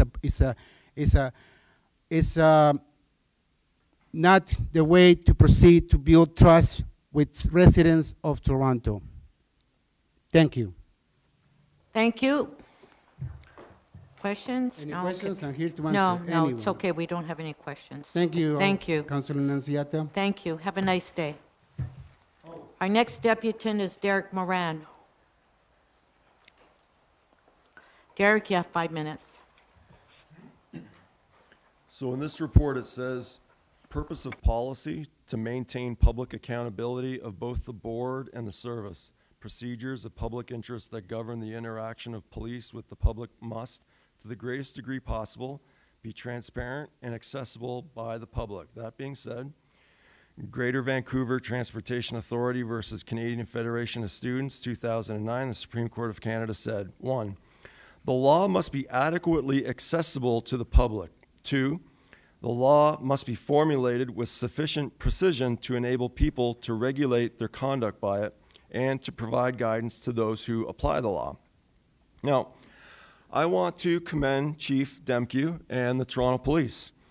I want to commend them for not joining in with City Hall security and assaulting peaceful protesters exercising their right to protest as part of their freedom of expression at what turned out to be Mayor Tory's last council meeting. Considering how we all found out here at last month's meeting that City Hall security will assault someone for even speaking too critically of city staff and councillors, then people who go to speak at City Hall now deserve to know from Chief Demke today or at a future meeting, what is the line? What is the tipping point at which the Toronto Police would use force against a peaceful protester exercising their right to protest as part of their freedom of expression during a meeting being held at City Hall, and if they can cite a court case they're relying on? In the meantime, Fleming versus Ontario, 2018, the Ontario Court of Appeal said, the necessity of taking steps to preserve the peace arises only when there is a real risk of imminent harm. Before that point is reached, proactive policing must be limited to steps which do not interfere with individual freedoms. There is no doubt, as Justice Doherty acknowledged in Brown, that the protection of rights and freedoms makes crime prevention and peacekeeping more difficult for the police. It may even preclude the police from preventing crime. But that is the price that must be paid if rights and freedoms are to be respected. This is from Figueres versus the Toronto Police Services Board, 2015, where the Ontario Court of Appeal said, the first step of the test is satisfied here because demonstrating is a well-established expressive activity. Indeed, this court has held that the right to protest government action lies at the very core of the guarantee of freedom of expression. Back to Fleming versus Ontario. Political expression will often be provocative and so considered problematic, but there is no doubt that its protection is a core purpose of freedom of expression. I emphasize this point in order to reinforce the importance of protecting the rights of those who would take part in political protest. Although the police may, in exceptional circumstances, arrest someone to avoid a breach of the peace, even if that person has broken no law, police efforts should be directed towards those who would threaten violence, not those exercising their constitutionally protected rights to protest peacefully. This is from Kosoian versus Société de Transport de Montréal, 2019, where the Supreme Court of Canada said, as I will explain below, the standard of conduct expected of police officers is justifiably high. A police officer who acts unlawfully cannot easily escape civil liability by relying on his or her ignorance or misunderstanding of the law. Of course, police officers are not lawyers and are not held to the same standards as lawyers. For example, they are not themselves expected to carry out thorough research or to engage in extensive reflection concerning the subtleties of conflicting case law. Back to Figueres versus the Toronto Police Services Board. The tort of battery is committed whenever someone intentionally applies unlawful force to the body of another. There is no requirement to prove fault or negligence, nor is there a requirement to prove damage or injury. Relatively simple acts can constitute a battery, such as restraining a person by grabbing their arm or maliciously grabbing someone's nose. And I just want to point out that in Hamilton 2 weeks earlier, the public order unit, Hamilton Police, stayed out in the parking lot, and the protesters that interrupted the meeting for an hour before they canceled the meeting were not touched by City Hall security there. Thank you. Questions? Okay, thank you very much.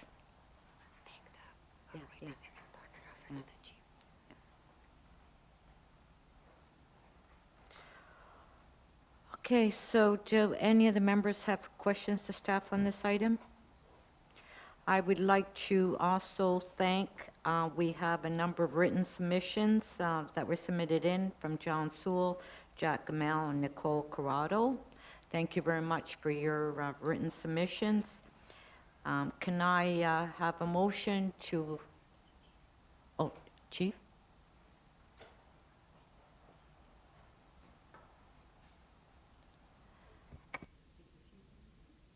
Chief, With did you? respect to item 3 on the transparency of police procedures.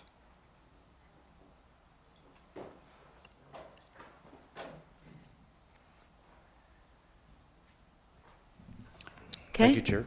Thank you. So just a couple of things to inform with respect to this item and the subsequent deputations. I just want to just to level set, where this comes from and what sort of informs it. Most of us will recall the 81 police reform recommendations, and specifically item number 36, which directs the service to do a couple of things, and I'm going to read it just for clarity. It says, direct the Chief of Police to post on the service's public website as soon as feasible and on an ongoing basis up-to-date copies of those procedures of public interest that govern the interaction of police with the public in a form that will not endanger the efficacy of investigative techniques and operations. And the second piece to that is the board policy that informs, and it basically says the same thing in a slightly different way. The Chief of Police will post on the service's public website copies of those procedures that govern the interaction of police with the public in a form that will not endanger the efficacy of investigative techniques and operations, and keep those copies up to date at least once a year. So what the service did under the direction of the chief and the command was create a working group which consisted of a number of folks with specialties in the organization, specifically from our governance section, our legal services, and members from the office of the chief. And what the process was that each of our procedures were reviewed, and there were a host of procedures that were publicly posted. And I have to say, it is an iterative process. There have been some that have been posted because of inquiries. There has been a second look at some of the procedures, and they have been subsequently posted. So first of all, I just want to say that there is a working group in place to review procedures on an ongoing basis to make sure that they're posted. But in answer, I think it's to the law union submission here with respect to the amount of procedures that are posted, and or more so the lack of procedures. One of the things that we have to keep in mind is when we review these procedures, the ones that we have decided not to publicly post largely deal with issues around, for instance, the maintenance and storage of equipment. They also might contain investigative or other techniques that, if made public, might compromise officer and public safety.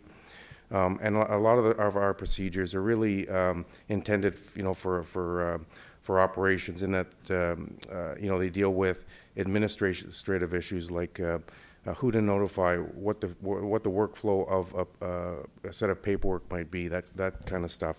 But I want to assure not only the board but members of the public that after this meeting, I'm going to go back to that working group and have them review the procedures that are not posted and compile a list of reasons why, so that if there is an inquiry, we can quickly turn to it and say, this is the reason it's not publicized. And with that review, we may identify a few more that should be posted. Thank you. This item 4 that we're on? Pardon? We're on item 4, right? Three. No, we're at Oh. item 3, Oh, Councillor okay, Chen. okay, thanks. Okay, so thank you very much Thank you, for your update. So can I have a motion to approve, moved by Lisa, seconded by Councillor Crisanti, all in favor, carried. Thank you.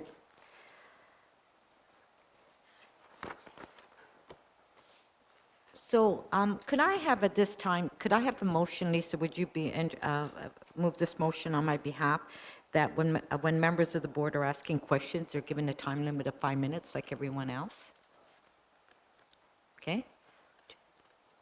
Okay, moved by Lisa, second by Councillor Crisanti. All in favor? Why are we moving this right now? This seems, Well, I think that the rules should apply not only to deputants, to us as well. I think that we are dealing with very complex issues, and to have such a short period of time, if you look at even just the new changes that we just talked about, it's so broad and wide. No, I understand. Sweeping. I don't think 5 minutes. Well, Councillor Cheng, at council, you have 5 minutes to ask questions and 5 minutes to speak. Yes, but So we're this going is- by the same procedure. this So I'm isn't- moving that motion, and Lisa, you're moving it? Come on, Lisa, you don't do that. No? Okay, okay, let's just put it, let's just, please no disruptions. Thank you. Are you gonna kick me out too? Okay, we will now go to item 4. Item 4, which is the proposed new policy on information transparency and data sharing. We do have one deputant, Miguel. Miguel, if you want to come forward, and we also have Nicole Corrado that has a written submission. So Miguel, you can come forward. We're at item 4. Item 4.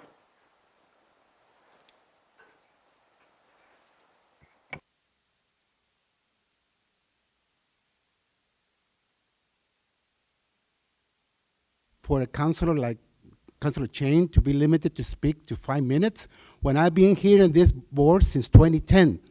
And more members have been allowed to speak louder and more longer. Okay, Miguel, can you just speak on the item that's before us, which Yes, is number but 4? just for the record, I want Yeah. to state that Okay, I thank you. put my complaint about All the right. election of the professional standards. Okay, I asked him for his removal Okay. immediately. Immediately. Would you like to If you want to move- restore just trust with the community. would you Thank like, you. would you like to speak on this item or not? I did already. Thank you. Okay, thank you. That's great. Thank you very much. Okay, so we'll now take it into committee. Questions to staff on the item? Councillor Cheng, questions? Thank you. I recognize this is very groundbreaking to release so much data on an ongoing basis, and I'm just wondering why? Why is this such a groundbreaking policy to do it in this way?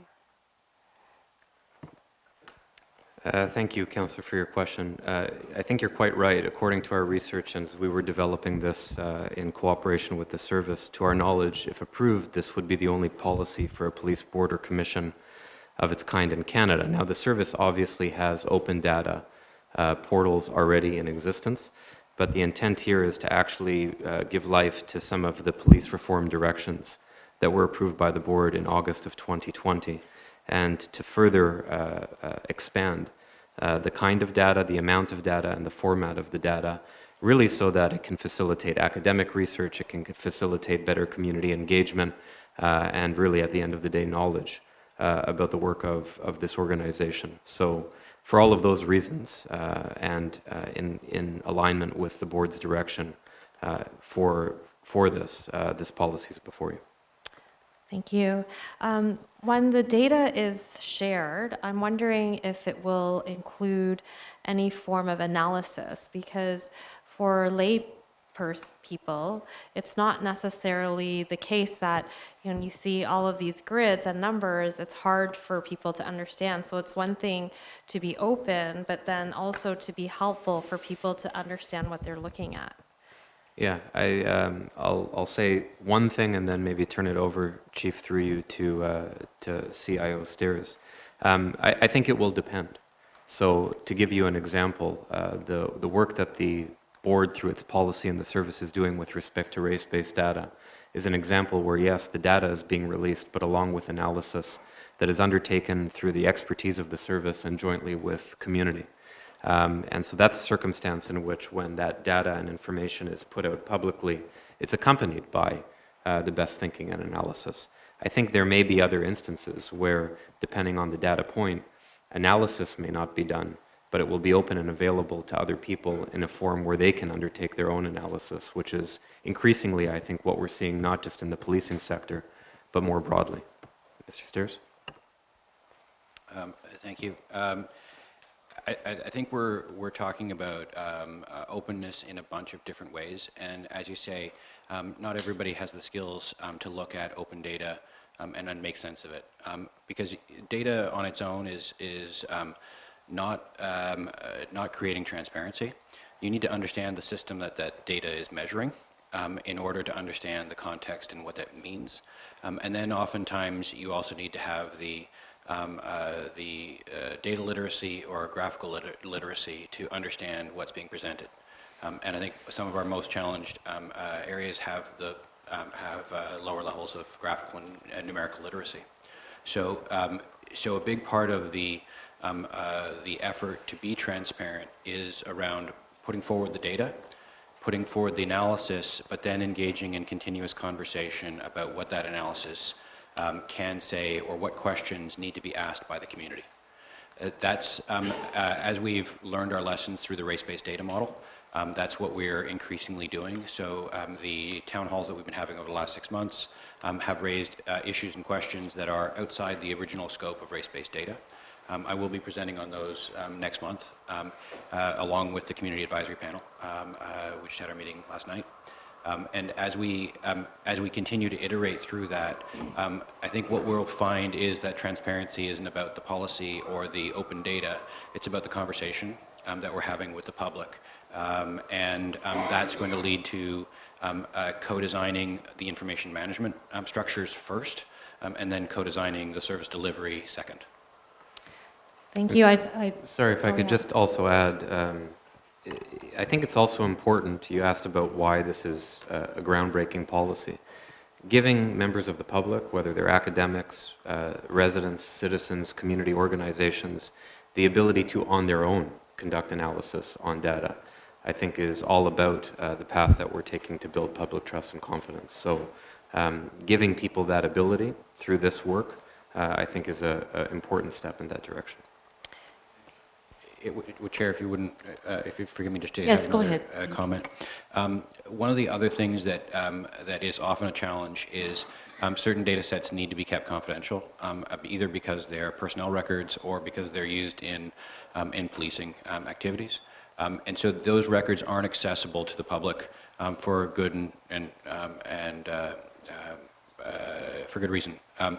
But through the dialogue, what we can do is create analyses that combine data sets that couldn't be released and therefore wouldn't be accessible to the methods that we're talking about, but can actually result in answering a question that the public have through that analysis. And can community groups request support in analyzing the data if they don't have the capacity, but they would like to better understand what's happening? So as part of the race-based data and part of its relationship to the equity program, what we would be doing is using the community advisory panel and the consultation groups that are associated to it to harvest, filter the questions and prioritize those, and then process them. And so I think the question ongoing is how is the board engaged in that prioritization? And how do we have the conversation with community? Is it filtered through the board? Is it directly? And how is that working? I think we're still playing with that. Thank you. And if there are any town halls, I would very much like to attend one if there's any coming up. And my last question about this is regarding the budget transparency. I know that, we have these reports, but I'm wondering, what is the definition of transparency? What is that benchmark we're working towards? And where are we in that implementation?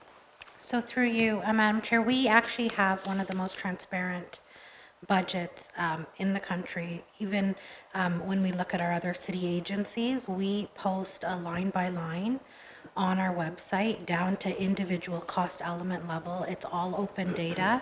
But to your point on then summarizing and aggregating it, we also have many different ways that are available on our website to slice and dice and to summarize and make meaningful insights out of that information. But we are a model, we continue to be, and other services, because of the standard we set, are now looking to us to inform and help advise how they also can achieve that. And so to the CIO's point around, you know, confidential information, that's one thing, but we actually have on our website, and so I'm happy to even just forward a link on every cost element. It's all open, and it has been for a number of years. And, Chief, you would like to comment? Yes, through you, Chair, if I just could add something the CIO referred to, and again in the budget. We are committed certainly to transparency, but we're also committed to being accessible to help discuss the data. Because often context matters, often the data interpretation matters, or our insights versus insights by others need to be brought together through conversation and dialogue. So in addition to the transparency and accessibility to the data, we ourselves remain committed to being accessible to discuss the data and what it means. Thank you. Thank you. Do we have any further questions? Okay. So on the item, can I have a motion to move the recommendation? Moved by Lisa, second by Councillor Chang. All in favor? Carried. Thank you. On the next item is number 5, auxiliary members, termination of appointments.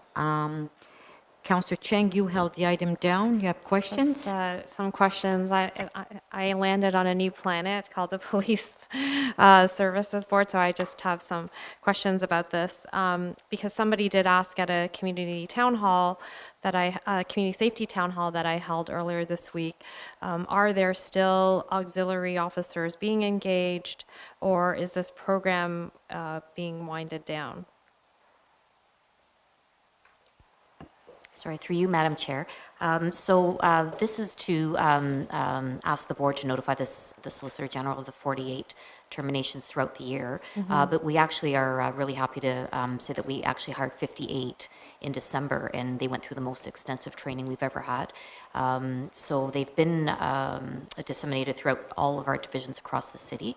And our community policing and engagement unit is actually looking for more meaningful ways to use them.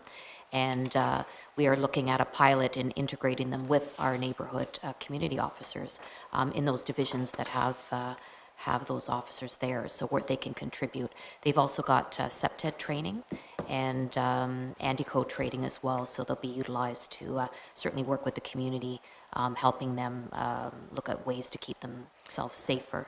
And we're looking actually at disseminating some transit safety information with them as well in the transit system. So we are using them in a number of ways, and we now, in fact, despite losing 48, we now have 58 new ones. And the pandemic was difficult on us because we weren't able to use them throughout that period of time. So this is why many people have moved on as well, and some of them actually got hired. We've hired 8 of that group that were terminated as Toronto Police members. That's great to hear. So how many total do we have? Oh, is it 2? Do you know that? Oh, looking for Shannon. Yeah, I think it's like 227 is our total number right now. Great. Thank you very much. Good. Thank you. Are there any further questions to staff? Okay, to speak on the item? Can I have a motion to move the recommendation that's before us? Moved by Councillor Chang, second by Councillor Crisanti. All in favor? Carried.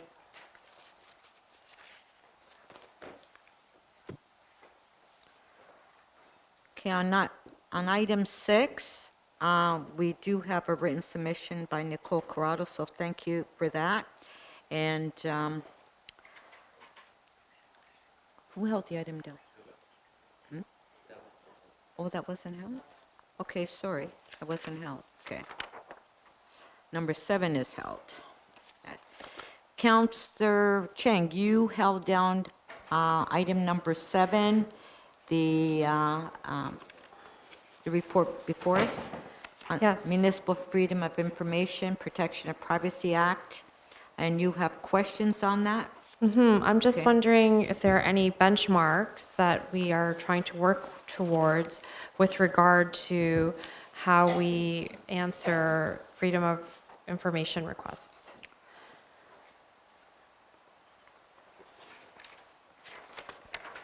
There are no benchmarks per se that or targets we've set around this. This is a report that we are obliged to make to the Information and Privacy Commissioner.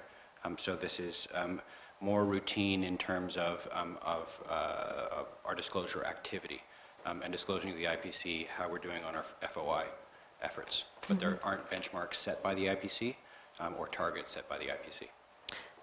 Because I can see there's a tension between the budget of capacity and the amount of requests that are being made.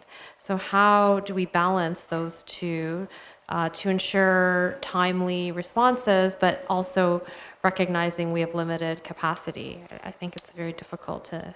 Well, we're obliged to respond to FOIs.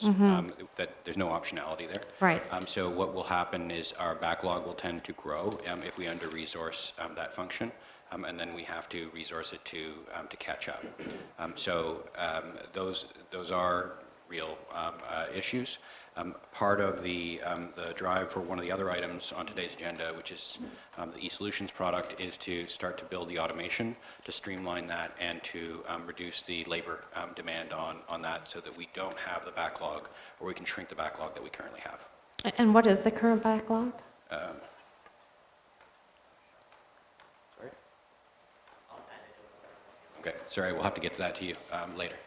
Great, because freedom of information is part of transparency, accountability, and so the more we can respond in a timely fashion, I think it does strengthen our relationship with the public. So Absolutely, and I think yeah. one stat I can give you is that we're hitting roughly 78 to 80% of the time we're hitting our 30-day turnaround. Okay, I believe the chief wants to come in. And I'm listening to your question, thank you, Chair, listening to your question around effectively prioritization of resources. So rest assured that as we develop our budget request for the board to approve in the coming year, this is an area amongst many others that will identify the level of ability to deliver service. And if our legal obligations are not being met, as we've discussed in other priority core service delivery, then we will advance a request for the support necessary to ensure that we're meeting our obligations as part of our budget process.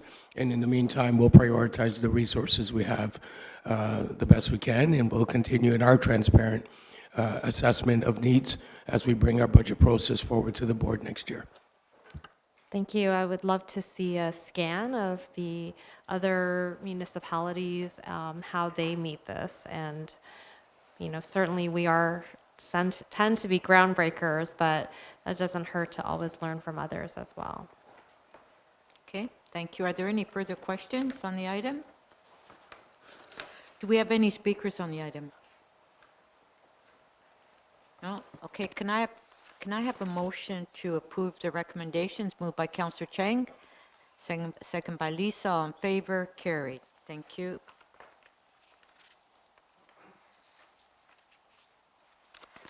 Our next item that was held down is item number 10 by Councillor Crisanti, contract award for online police reference checks. Councillor Crisanti. Yes, thank you, Chair. Questions? Sorry? Yeah, I'm good. So I got part of my answers, go figure, just from reading the report. It's all there, so it's good. But, so a couple of things. This, I think, is a great report. I think I know it is. And I just wanted to verify and highlight a couple of the positives. First of all, am I correct in reading this, that the fees from current fees to vendor fee, where it says proposed fee, the fees are coming down? I'm not sure who that goes to. Through you, Madam Chair, they're not necessarily going down across the board. Oh, okay. The objective of this report is not necessarily a cost savings, but it is around customer service and timeliness and efficiency to the public who are looking for who otherwise would have to come in to headquarters. So we're one of the only services that doesn't have this online capability. And the result of that is that members of the public have to then come to headquarters, stand in line, and process a very manual go through a very manual process. What this actually enables is speed to the public who does need vulnerable sector references through online means. They don't have to come downtown, and it will effectively expedite the turnaround time for them.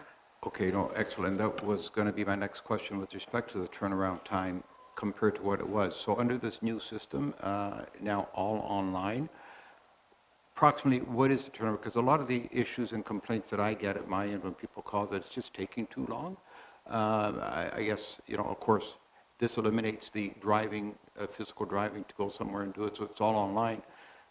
Do you have a response to roughly now what it might take from the moment you've completed an application to getting a response? Because there's one incident recently that happened that, and I guess they needed a reference check to attend a school, and they never got one in time.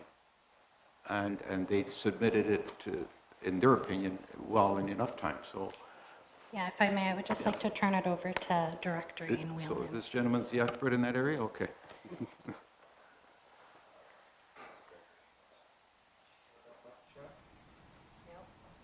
No? Not yet. I'm going to go stand up there. Up there is fine, yeah. We're good. How's that, better? So expert would be a broad term that's probably not generally applied to me. However, in terms of background checks for this particular example, how this changes is going to reduce some of the administration time around a member of the community receiving a check.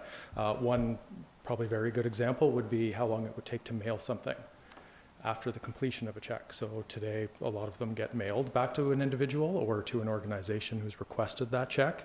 This would reduce that time entirely, which I think is important. In addition to that, the submission of forms, which a member today of the community would have to bring here to Toronto Police Headquarters. They'd have to often get a certified check or a mail order, which, as you can imagine, the time to get those today. Bring those here, submit them, then they get processed, then the check starts. The check, depending on complexities of the check, vary in how long it takes to actually complete the check itself. That piece doesn't necessarily change. However, the administration around it, how quickly you can submit, how quickly you can get access to the check at the end of the day. Okay.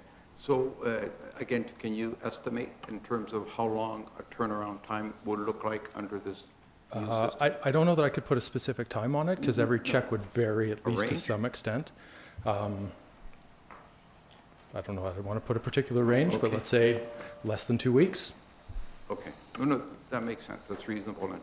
Am I correct in suggesting that this will start the moment the contract starts on March the 6th, next week? We would have to implement the system. Okay. I think probably one of the larger processes, the change management, as you'd expect around this. Mm-hmm. There's a lot of key stakeholders, community organizations, other government organizations that we would need to work with to make sure they understand this is the process for changing.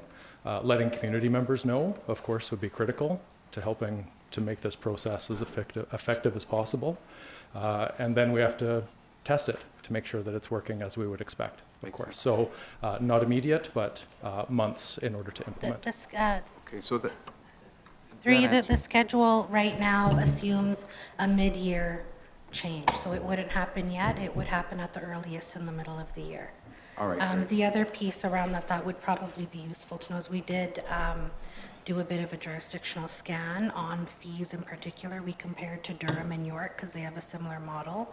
And in both those regions, the fees being contemplated for 2023 as well as 5 years from now are below what those regions are currently charging. Okay. And I think you answered in part my last question, which will be how are we letting the public know about this? We're working with our corporate communications to create a public awareness around this, as well as working from a change management perspective with a lot of our partners who would, on a very regular basis, submit these types of And requests. I'd be happy to put it in my newsletter as well. That would be wonderful. All As right. soon as we have Okay. precise timing, we'll work with you All on right, that. thank you, Madam Chair. Thank you. Councillor Chang, you have a question? So I believe in York Region, the turnaround time online is 3 days or 3 to 5 days. It's very quick because you submit it and a few days later you get an email. Yeah, and I'm wondering if, we're estimating a similar turnaround when the online system goes up. So I just think we need to recognize that we have a significant backlog right now. As we implement this system, we're expecting our backlog to start to shrink. Again, resources and what we put against it. So while that middle period that Ian was describing is dependent on our human resources, we think that the savings in time on the periphery are going to help us shrink that down. I think what he's hedging against is how tight he can make a commitment to a board member at this stage around what our performance is going to look like. But we are anticipating that we're moving into a digital workflow that is going to be much faster. And how large is the backlog right now? You said 260. What is that? That 260 backlog was related to our Freedom of Information requests. Our backlog today, so the way we measure that generally is when we start to process a check. Again, how long it takes can vary, but we're probably 10 to 12 days behind where we would start to process a check that we receive today, for example. That's our processing time. Right. How long it takes, again, can vary. I think also very much worth noting, especially when you're trying to compare TPS to another agency, the volumes are not really comparable. Just, again, from a total population, the way that checks like this generally work is if you live in the city, you can go to the Toronto Police Service to get the check done. Similarly, if you lived in York Region, you would go to that police agency. You can imagine the volume difference simply based on population alone. So I guess my question was, how large is our current backlog? How many screenings are in an inbox somewhere that need to be processed, that are in a pipeline of some sort? Is it 10? Is it 100? Is it 500? I'd have to check. It'd be in the hundreds for sure. In the hundreds? Because I myself have experienced that with volunteers, 6 months without receiving it, and that is, I think, an unacceptable time. And I'm grateful we're going online, because previously or currently you have to not only print the form, it has to be on legal size paper, which not everybody has, and then you have to go to the bank to get a money order or certified check, and then you have to come in person often. I'm glad to see we're going online. Is that including online payment? Yes. Yeah. So we're going to eliminate the need for any check clearances. And is there going to be an overlap where the online system is available, but people can do the manual method for X amount of months before it is decommissioned, if that pathway is going to still be kept online for a period of time? We don't have a plan at the moment to decommission the old process. So you'll still be able to show up at headquarters and go to the window and process the old-fashioned way. We just think that most people will opt for the much easier and slicker digital way. Yes. And there are times when I have had people who apply for a screening who then have to come in and do fingerprinting because they have a very common name. Will this digital system still produce those flags that will prompt staff to do secondary or further checks on a person? Yes, the fingerprinting process doesn't change because we still have that threshold for identity. So there may be a necessity to come in and do the fingerprinting. So it's being so the flag is being programmed into the system where it will alert the staff that this person needs that, or is there still a manual aspect where a person has to go through all the digital submissions to see if that step is necessary? So my understanding is they go through the digital submission process, and through that digital submission process, they get a notification that they need to come in to do fingerprints. Okay. And they would still have to come in and do fingerprints, which is, again, at headquarters. And- So there is an inconvenience factor to that, Right. but we can't remove that process at this time. Right, so don't name your kid John Smith, right? Okay. And the last question I have is, I see that, you know, and I'm glad it continues, that the criminal record checks for volunteers is free. So does that mean we're absorbing the vendor fees, or is the vendor not charging for volunteers? In this case, the vendor's not charging for fees. Yeah, we do have a reprieve on the volunteers, so we're not paying, but they're also not charging. Great. For now. That's great news. And just to give you a sense of volume, because I think that's what you were trying to get at, we do Yes. 130,000 applications a year, so that's about 350-ish a day. And so as Ian referenced, we're 10 to 12 days behind, so that we're in the 3,000s in terms Wow. of what that backlog would be if that's kind of the first time they're able to touch an application. And how large is the staffing complement to It's support this? approximately 40 members. This is not all they do. There's other duties as well, but the full team is approximately 40 members for a whole host of different activities that Ian can certainly elaborate on further if you like. And they will all now be embarking on a digitization training and implementation. Yeah, okay, thank you. Lisa, did you have questions? Oh, okay. Yeah, I just have two questions. So the volunteers, that was always free, right? Yeah, okay. And are they, because some of these volunteers need to have have it done sooner rather than later because they're waiting. So do we give preference to that? Not necessarily. No? There's an order in a queue in which those checks are received. But that being said, we can expedite in some Okay. cases. Now, when it comes to employment, is it the employee that files for it or the employer? Employee would bring it in based on, Pardon? an employee would bring it in based on Employee. employer's request generally. Okay. Okay, thank you. Lisa, you'd like to speak?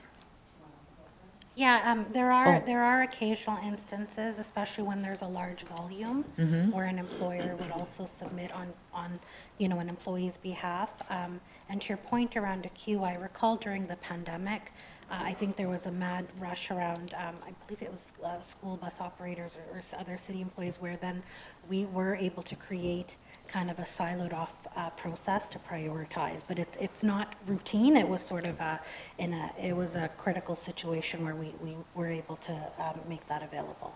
Okay, thank you for that. So speakers, Lisa, you'd like to speak? Yes, please. So just to add to that, I know in the nonprofit sector, when we sent in for vulnerable checks, there's different levels, though, of background checks as well. So the ones that are online, you can go on and get it within overnight or a couple days, just a standard background check. The vulnerable checks, however, take longer for obvious reasons because they have a different process, and it has to go to a higher level. I know that in answering some of the questions, too, is that the employer or the agency or organization can submit on behalf of. I know with our agencies, if you're residents of Toronto, then the employee and your organization is in Toronto, then the employer will submit on behalf of their staff or volunteers. When you live in a different area, we encourage people to go, and then the agency will reimburse the employer or the volunteer if there's a charge. There is a minimal lower fee for agencies of the nonprofit sector or other agencies that work with vulnerable populations. I'm glad to hear, however, though, that just the manual process of accessing a vulnerable check has to stay in place for people who do not have the ability to go online or the resources to go online and do certified checks or whatnot, and probably people who also work with just cash. That's the accessibility and equity piece of it. I recommend that definitely stays and does not go just to online. It will not serve populations out there that do not have that accessibility piece. Thank you. Thank you. Do we have any further speakers on the item? Okay, just a sec, Councillor Chang. Councillor Crescenti, so you held the item down. Did you want to speak? And then I'll go to Councillor Chang. No, just to say, I'm really pleased to see this report. I think it's very, very positive for the same reasons we just heard Lisa speak to as well. And so I look forward to the implementation, and it's a long time coming. And thank you for the work that you've all put into that. Appreciate it. Okay, thank you. Councillor Chang to speak. As someone who has really been so at the mercy of the VSS process, I am celebrating this movement to online availability. So thank you for this work, and it can't come soon enough. So, mid-year, I hope to be able to visit that beautiful website portal and share it across all my networks. Thank you. Lisa, I was going to call you Last. Councillor. Well, you never know. Mayor, maybe. You never know. Just to state, I think it's really important that I know we talk about the process and how long it takes, but I think it's crucial. And I've been in the sector 35 years, and I just think it's so crucial that we are making steps to improve this and to move people along, especially in our sector. However, sometimes if it takes long, it takes longer, because the people that are coming in to work with our vulnerable and marginalized populations, we have to check them out. We have to be diligent. And I just think it's crucial that sometimes it's definitely worth it to wait longer in order for us to do our due diligence when we're working in the sectors that we're working with and the populations we're working with, so that people are safe. That's first and foremost. Okay, thank you to that. So Councillor Crescenti, you're moving the recommendation. Okay, moved by Councillor Crescenti, moving the recommendation, seconded by Councillor Chang. All in favor? Carried. Thank you. So our next item that's been held down is item number 12, which is the special constable appointments and reappointments. Councillor Chang, you held the item down. Do you have questions? Thank you. Continuous learning journey. I'm just wondering, who trains these special constables? Is it centralized? Does the police service speak into the training, or is it delivered solely by the agencies?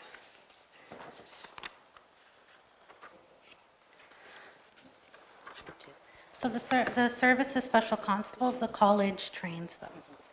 Oh, they all come from Yeah. the same training? And then is there an aspect that is particular to where they're being deployed? Sorry, I just want to clarify, Councillor.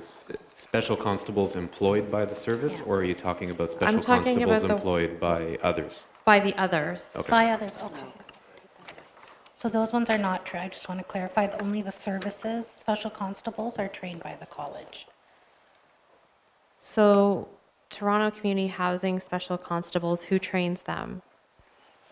Yeah, we oversee the training for other areas, but they're not necessarily, the delivery of it is not held by the college, but we oversee the training by other organizations. Okay. And what does that oversight look like? It's mostly just it's a review of the training standards and the material. All of that is housed with it. The standards are housed within the college. The delivery and the instruction is done by the organizations that are deployed them. So is there a standard of skills and curriculum that is mandated across all the agencies that are delivering the special constable training? So, Councillor Chang, we have Steve Kerr here, who is oversees that. So Oh, we wonderful. asked him to stand up and. Thank you. Good morning. Yes, so there is a standard that's set in. They put it to us for a review. So we review their standards, and it's approved every year with regards to what training standards they're doing. So it's approved by our college. They review it as well. But each one has their own standards. Right, and is there any participation from police services in these trainings? Is there any staff members that go and watch or check in from time to time to see the delivery? We have in the past, yes. Yes. I'm just wondering, because I have heard from people sometimes some complaints, let's say, of how some of the special constables are delivering their services, and I wonder if there's opportunity for just a little more oversight across, because, you know, as much as they are arm's length, but in some ways they are still representing the police services. So just wanting to know if there's oversight, not just of the training, but of the delivery of the special constables in TTC, TCHC. Yes. Mr. Cheng, the chief wants to just I respond. think it's an important distinction we need to clarify, thank you, Chair, is they are employed by their agencies. They're not representing the Toronto Police Service. So to be clear, right, they are employed and governed by the other agencies. We certainly review course training standards. I will tell you things like use of force are provincially mandated standards. But I want to be clear, they're not employees or representatives of the Toronto Police Service. So what is their relationship with us? Well, I think like other service providers, we try to work very hard with our service providers. An example, in community housing with special constables, we try to work operationally with them effectively as other service providers who deliver core services in our communities. But special constables in those agencies are employees of those agencies. So I'm just wondering, since they are employees of other agencies, why are we looking at this document? Why is this under our purview if they're not related to us? It's a good question, Councillor. So the Police Services Act requires that the Police Board of Jurisdiction, in this case the Toronto Police Services Board, make appointments to give somebody special constable status, regardless of who their employer is. There could be a Toronto Police Service special constable, a TCHC, a TTC, a U of T special constable. The appointment that gives them the office of special constable and the authorities that come through the legislation, that's a decision made by the board. Once they are in that organization deployed, they're an employee of whichever respective organization it is. They're required to meet the standards of employment that that organization puts in place, and it's that organization that monitors their performance. I guess I'm concerned that if their title is special constable, even though we are arm's length in this way, the interpretation from the public is very much that they are law enforcement.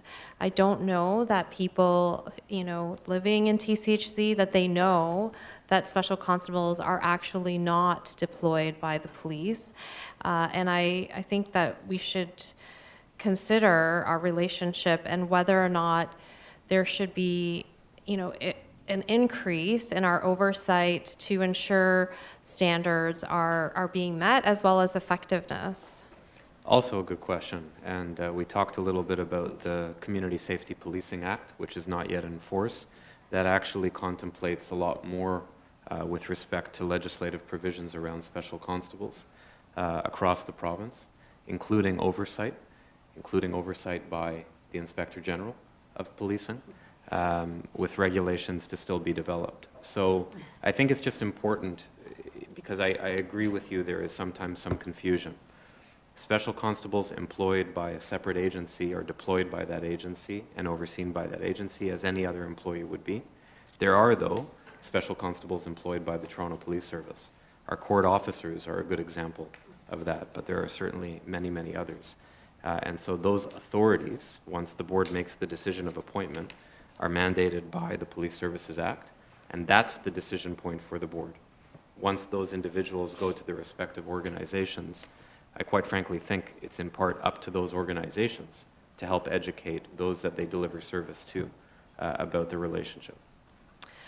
Except that we have unique expertise on safety, on enforcement, and I'm not sure that expertise resides within these agencies. So I think there is some pathway of information sharing, of training that the Toronto Police Services uniquely has a knowledge and skill set that probably would benefit these external agencies in their employment of special constables, and also the title special constables, because we use it for some that are from within the police services, and then these external agencies use it, it then becomes very blurry for the public. So maybe there should there be a consideration to delineate if we really want to keep it that separate, just from a public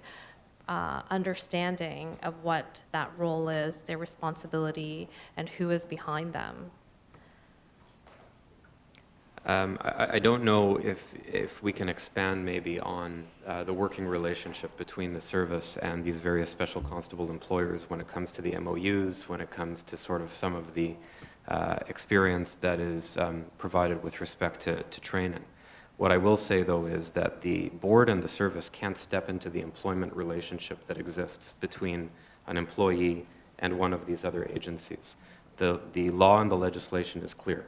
The board's role is with respect to the appointment from which the legal authorities flow. Everything else then devolves to the respective employer. That doesn't mean that there isn't room for public education and awareness. I think that might be worth discussing with a variety of special constable providers and with the association that represents special constables in the province. But I think it is important to keep the various authorities clear for the purpose of this discussion. Yes, because I will say that I do think some of the people that I know living in Toronto community housing, they would perceive their special constables to be representatives of the police services. So that is something I think that needs to be addressed. Are there any further questions? No. Thank you. Okay, I'll speak on this item. I'll move the recommendation, and as you could see, Councillor Cheng, there is a request from Toronto Housing for appointments of special constables, and previously we didn't have the actual request from the universities or Toronto Housing to request that. But I must say is that I know the tenants in my TCHC buildings are quite aware the difference between constables and the police. And actually, when I was on the TCHC board, there were some members that actually wanted to get rid of special constables in their buildings. They didn't want them. We had a huge debate on that when I was on the board a couple of years ago. So, you know, it's, but thank God that the board decided that they were going to keep the special constable, especially in some of the buildings where we have a lot of problems.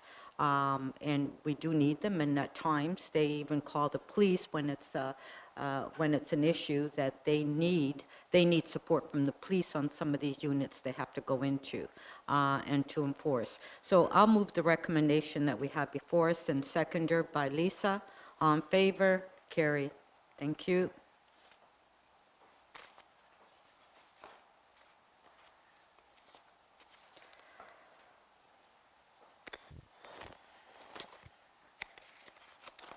Our next item is item number 13, Economic and Community Development Committee.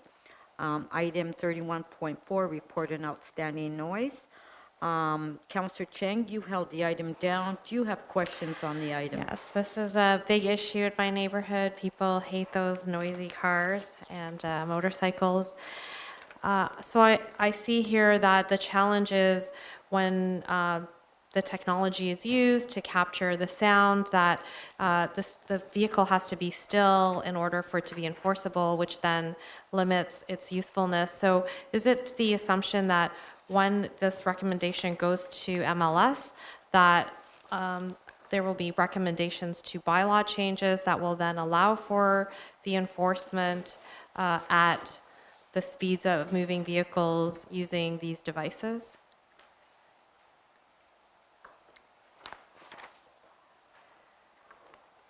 Who wants to answer that? Okay, if we can just give a minute for the staff to come forward to answer your question. Thank you. With Inspector Matt Moyer from Traffic Services to Okay. Good morning. Sorry, with respect to your question, that is the recommendation that's going to be moving forward in 2023. And just to really sort of nail it down to you, that when you're identifying the level of noise, that the mechanism that we have in place is when the vehicle is at a stationary. So dealing with noise in neighborhoods and so on and so forth is very, very difficult with the current legislation. If there is a decibel that had been identified with the noise, that would be obviously much easier. But to address the noise complaints, excuse me, of motorcycles flying down the Don Valley Parkway or going through your neighborhood, excessive parties, dealing with bars and restaurants, you could have that as well. The current devices that we have in place are not sustainable, and they just don't allow for accuracy. So that's the challenge that we have. So is the challenge the legislation or the device that measures the sound, or is it a little bit of both? It's a little bit of both. In the short term, it would be the legislation, because that would allow us to move forward with an actual decibel number that we can associate with the offense. Long term, I think we're looking at devices from, I'm going to say New Zealand. There's one in New York as well, which has been in the testing phase right now. So I'm wondering, as we heard earlier, legislative changes should be advocated by the board. Is there a recommendation to the board to advocate for legislative changes to empower police to be able to use these devices on moving vehicles? So there's a motion currently they're looking at a recommendation. The City of Toronto Transportation Services is in the process of putting together a recommendation that will address this in 2023, and we will be partnering with them as well. Great. And when this device captures that high decibel, and let's say the legislation changes, when it goes to court, will this evidence hold based on current laws? Because sometimes we catch things, but then when it goes to court, it doesn't always hold. Does anybody know the answer to that? Yeah, listen, thank you through you, Chair. I think the acceptance of evidence is going to take a little bit more work for us to comment on, because anytime there's instruments of measurement involved, there's obviously going to need to be validation of the measurement process, the way the measurement is conducted, et cetera, in order for it to withstand the scrutiny of our free and open judicial system. So it's not something we could really comment on whether the evidence would be acceptable by a court at this juncture. So there are many seniors that in my ward that say, at 2 a.m. they're woken up. It actually does affect the quality of life of many people in our city, and I'm wondering the timeline because your legislative changes later this year, perhaps, but then better technology from New Zealand, maybe another year. What is the estimated timeline where we can actually stop noisy cars from racing down our streets? So so that hasn't been sort of made available to us right now, but I can tell you it is very much on their list of things to do early in 2023, because this topic has not gone away. We're running into the same challenges that we have today as we were a few years ago. And as you well know, and I can appreciate in your writing, if it's not motorcycles or other forms of noise, it affects people's quality of life. So it is very much on our radar. And my last question, Well, I just don't want us to lose sight of the role of the city and by law enforcement in this. While the police may be commenting on it today and have things to say, there is a role for the city and by law enforcement that needs to be considered. So I certainly welcome to making sure that we're mindful of that particular resource that needs to be brought to bear. Great, thank you. And my last question is, what should people do when this happens, given the current climate, given the current limitations in collecting that evidence? What should the seniors who call me and call the police to log complaints, what is our best suggestion for them? Course of action. Okay. That's a very good question. And I think part of the problem is that by the time the police get there, this motorcycle or whatever it is has come and gone. Mm-hmm. So I always think that the best thing in the interim is to reach out to the local divisions and let them exercise some high visibility policing and let the people that are making the noise in that area know that cars, neighborhood officers, people that wear uniforms and that are in a position to stop and address this situation. That's in the short term, that's a strong deterrent.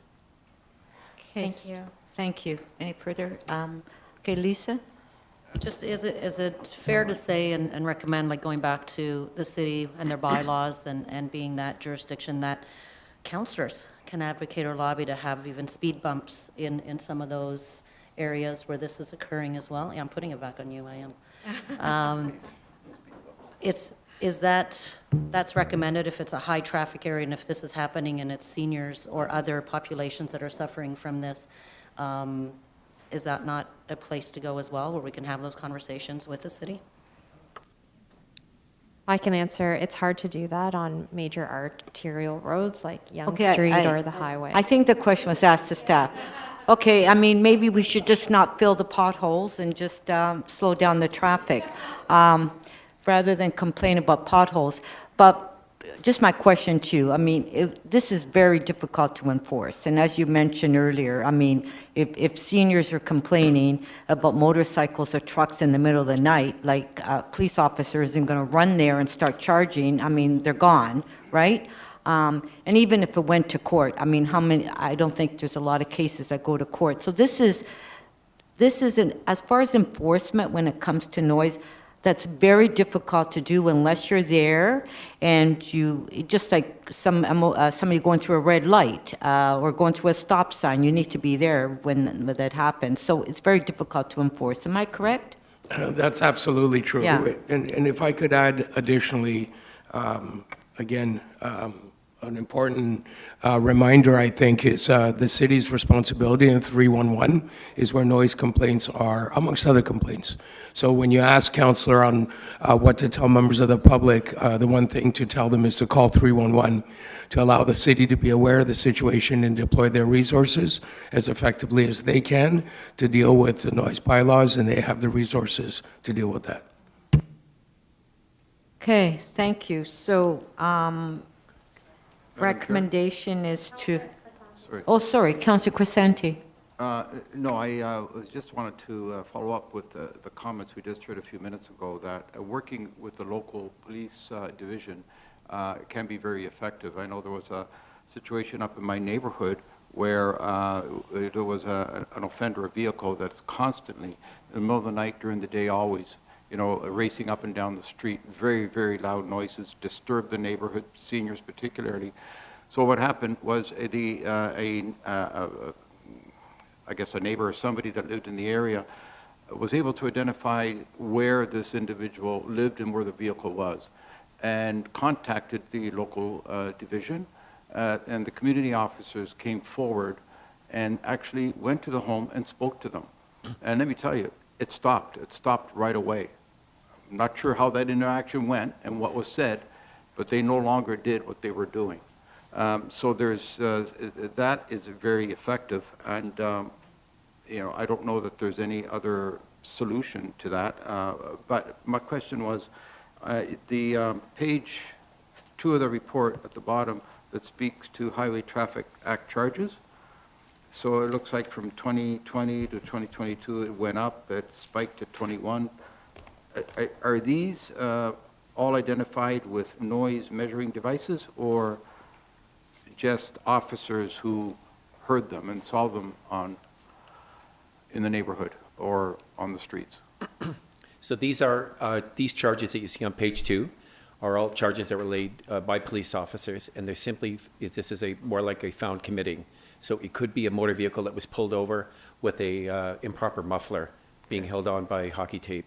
It could be a motorcycle that's removed the baffle from it, and an imported bike, or a bike that's not properly equipped under the standards in Ontario. So these what you're seeing, the stats on page 2 would be officers as a result of found committing, or it could be a public complaint as well. There are those times as well where you'll get somebody to pull over an officer and say, you know, this is going on or that's going on, and we've identified it, investigated it, and dealt with it. All right, thanks very much. Thank you. Madam Chair. Okay, I'm thank you. So I will move receipt, second by Lisa.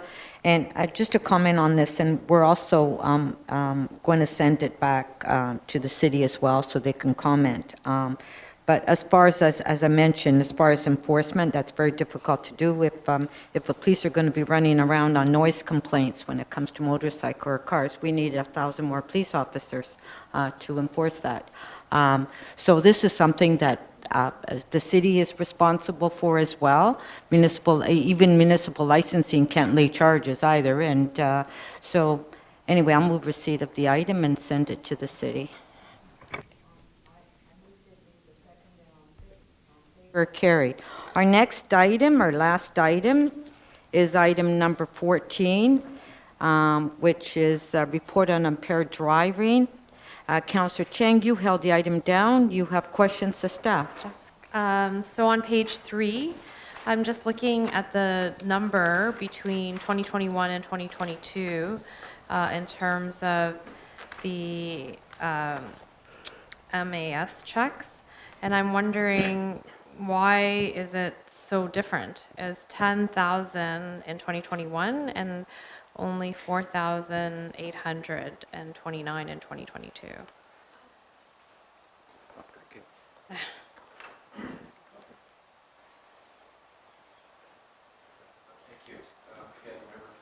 Services.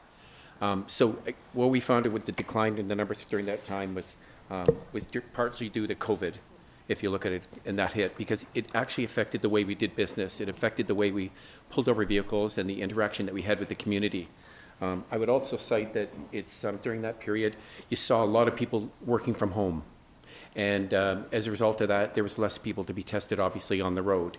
The third point I would also speak to is shortly after that, and as we started to come out of COVID, many people didn't return to work. They found that the working from home from their agencies, organizations worked. And as a result of that, again, that left less vehicles on the road. And we found that that was also impacted our numbers. So I'm not sure the numbers completely, because 2021 was a partial lockdown year. I don't know. My memory of the pandemic is getting fuzzy, but I think, and then 2022, we've been much more open than 2021. So I'm trying to understand. I understand 2020, we were in complete lockdown. So it's very low, 3,663, but it went up by 3 times for 2021, where we're still partial lockdown. And 2022 was significantly more open and yet less, half of what was 2021. So I'm not sure how COVID is a little different from my understanding than what was communicated. So thank you for that. Yeah. I think I brought along one of my impaired experts, if he could address Great. it, if you wouldn't mind. Thank you. Detective Constable Thompson, for the record. I'm the breath coordinator for the Toronto Police Service. So the reason the numbers on mass mandatory alcohol screening tests dropped as the calendar moved forward from COVID was that public and police became more content with having personal interaction. In the heat of the pandemic, we were wearing masks. There was we were just stopping the cars. We were utilizing the new power of mandatory alcohol screening, having people provide a breath sample and getting a result. As the calendar moved forward, we're returning to somewhat more traditional, where the criminal system requires reasonable suspicion that somebody has alcohol in their body in order to make a demand for a breath sample. as a secondary means of providing or making these demands. Mm-hmm. So rather than just stopping and providing a sample under the mandatory alcohol legislation, we're utilizing some of the old methods, which also then allow us to determine possible impairment, whereas just providing a breath sample into a screening device doesn't show impairment. It's just a numeric value, which is still a criminal charge. But as the calendar moves forward and people are removing face masks and the fact that we're getting back to more normal positioning, we're having cars pull over, we're having interactions with drivers, having them step out of the car, potentially seeing more potential evidence of impaired driving and not needing the screening device, or using reasonable suspicion, which the courts are more familiar with and which leads to an easier prosecution. So would it be fair to say that moving forward, the norm is more hovering around 5,000 a year versus the significant jump in 2021 where it went to 10,000? I think that would be fair. I think that would be fair. I think the chief wants to comment. I think I Yeah. need to, thank you, Chair, contextualize a little bit also around resourcing. In June of 2022, we collapsed our community response units to meet our core service priorities. So there is an impact of less work in this space as we focus on addressing the growing pressures around our calls for service and other things that we've spoken of many times. So I just, again, I think to give the full context of the numbers changing, there is a significant change in the resources that would be available for this type of activity as well. So then, given the increase in funding this year, would it increase capacity in this area or not enough? So our increase of funding, as I said at City Council and here before this board, is focused on core service delivery to bring down our call for service time for particularly our most urgent calls. That's where our resources will be focused to bring down our response times from the unacceptable levels they're at. So if we look at 2021, we have 71 fails versus 2022, 19 fails. And so as we continue in this diminished capacity, I am concerned that, there are impaired drivers out there that we simply are not capturing because of the scale back in our presence in this way. We remain concerned with you. The other question I had is, I noted that York Region has seen some success in implementing RIDE at LCBO locations. Is that something that we might consider incorporating in our own?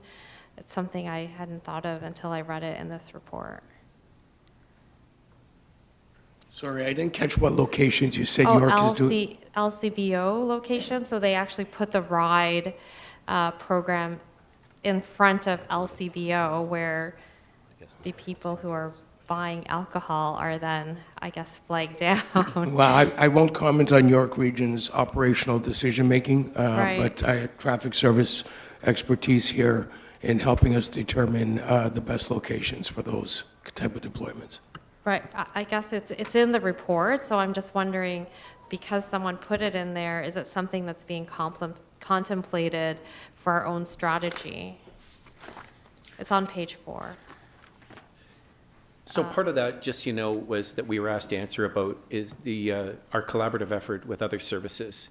And we wanted to include that as a strategy that they are using, full disclosure. However, I can tell you that the RIDE programs that we run throughout the year, not just at Christmas time, are very strategic and they're still based on the best evidence that we have. They are intelligence-led. And we've had tremendous results because we do run them year-round. And I think that's, again, I can't comment on York, but I can tell you that we've had tremendous success, especially this year, in the start of this year as well. The other thing that was noted in this about York Region is they invited Crown attorneys to participate so that they could see how the investigation works. And it seems to me that would be a very positive thing to do. Is that something that is being considered in our implementation, to invite Crown attorneys to see how the impaired driving investigations work? Yeah, I can speak to that. So we actually, within the past 3 months, have had 3 of the 5 criminal courthouses in Toronto attend traffic services for a program displaying all our equipment, how it works, allowing them to utilize it. So when people come to court saying that they have trouble blowing, for instance, it's really not that difficult. They understand the process that goes through it. We incorporated the drug recognition program as well, running the Crown attorneys through our field sobriety test programs as well as a full drug recognition program, which is a 12-step program. We have 19 drug recognition evaluators on the Toronto Police Service, 48 breath technicians to do the tests. So the numbers have been increasing quite strongly in the last 6 months. But yeah, we have involved the Crown attorneys, and they were very appreciative of the education that's already been done. Yeah, and we have the other 2. We're just working on dates for them this year, so we'll include everybody. And many of the crowds that have been referred are the ones that are prosecuting and taking care of our cases. So it's a great relationship. Great. Thank you very much. Okay, thank you. Any further? Okay, Lisa, question? Just quickly, when you talked about splitting up the stats with, not splitting up, you have them together, the alcohol and the drugs for the collision involvement. Yep. Is there any intent to move it forward to have that separated, like with marijuana use? Obviously, you don't want to deter people who need it, who require it for health reasons and whatnot, and you don't want to stigmatize people. But maybe having, do you have any intent of maybe separating those, just to show that there are still a lot of people out there who don't believe that that's an impairment or that it's serious enough to be high and driving as well? Is there any sort of intent to separate those stats so that the public's aware of how dangerous that could be as well? So the first part is, the important part is an impaired's an impaired Right. by drug or alcohol, and that's the message we want to get to the community. So yes, we can separate those statistics, we can, but I think what's more important is to collectively just decide that when we communicate with the public, we're talking about impaired cases. And it's up to the officers on the road to determine which direction they're going. To answer your question, though, could we separate it for the purposes of the board to see that information? Yeah, like Mike has some information, I think. So I have the actual numbers for drug impairment tests that we did various year to year. 243 of those in 2022 were impaired by drug. 191 were impaired by drug in 2021. So it is a smaller portion, obviously, than alcohol, but we could split them down if you want the information. Yeah, it wasn't necessarily for the board per se, but for the public, just because perception is still out there. And you know, I used to say it in our sector, they're not doing opioids, they're not putting a needle in, they're not doing this, it's just marijuana. Right. So it's still sort of that perception that it's just marijuana, but it's more for also public, just to see the seriousness of how much, like, you know, everything's in moderation and whatnot. That was really my point, not necessarily that I needed to see it per se. Thank you. Are there any further comments on this item, questions? Okay. So can I have a motion to move the recommendation? Moved by Lisa, second by Councillor Crisanti. All in favor? Carried. I believe that's the end of our agenda. So can I have a motion to adjourn? Lisa, Councillor Cheng, all in favor? Carried. Thank you to the public for attending this wonderful meeting. Thank you.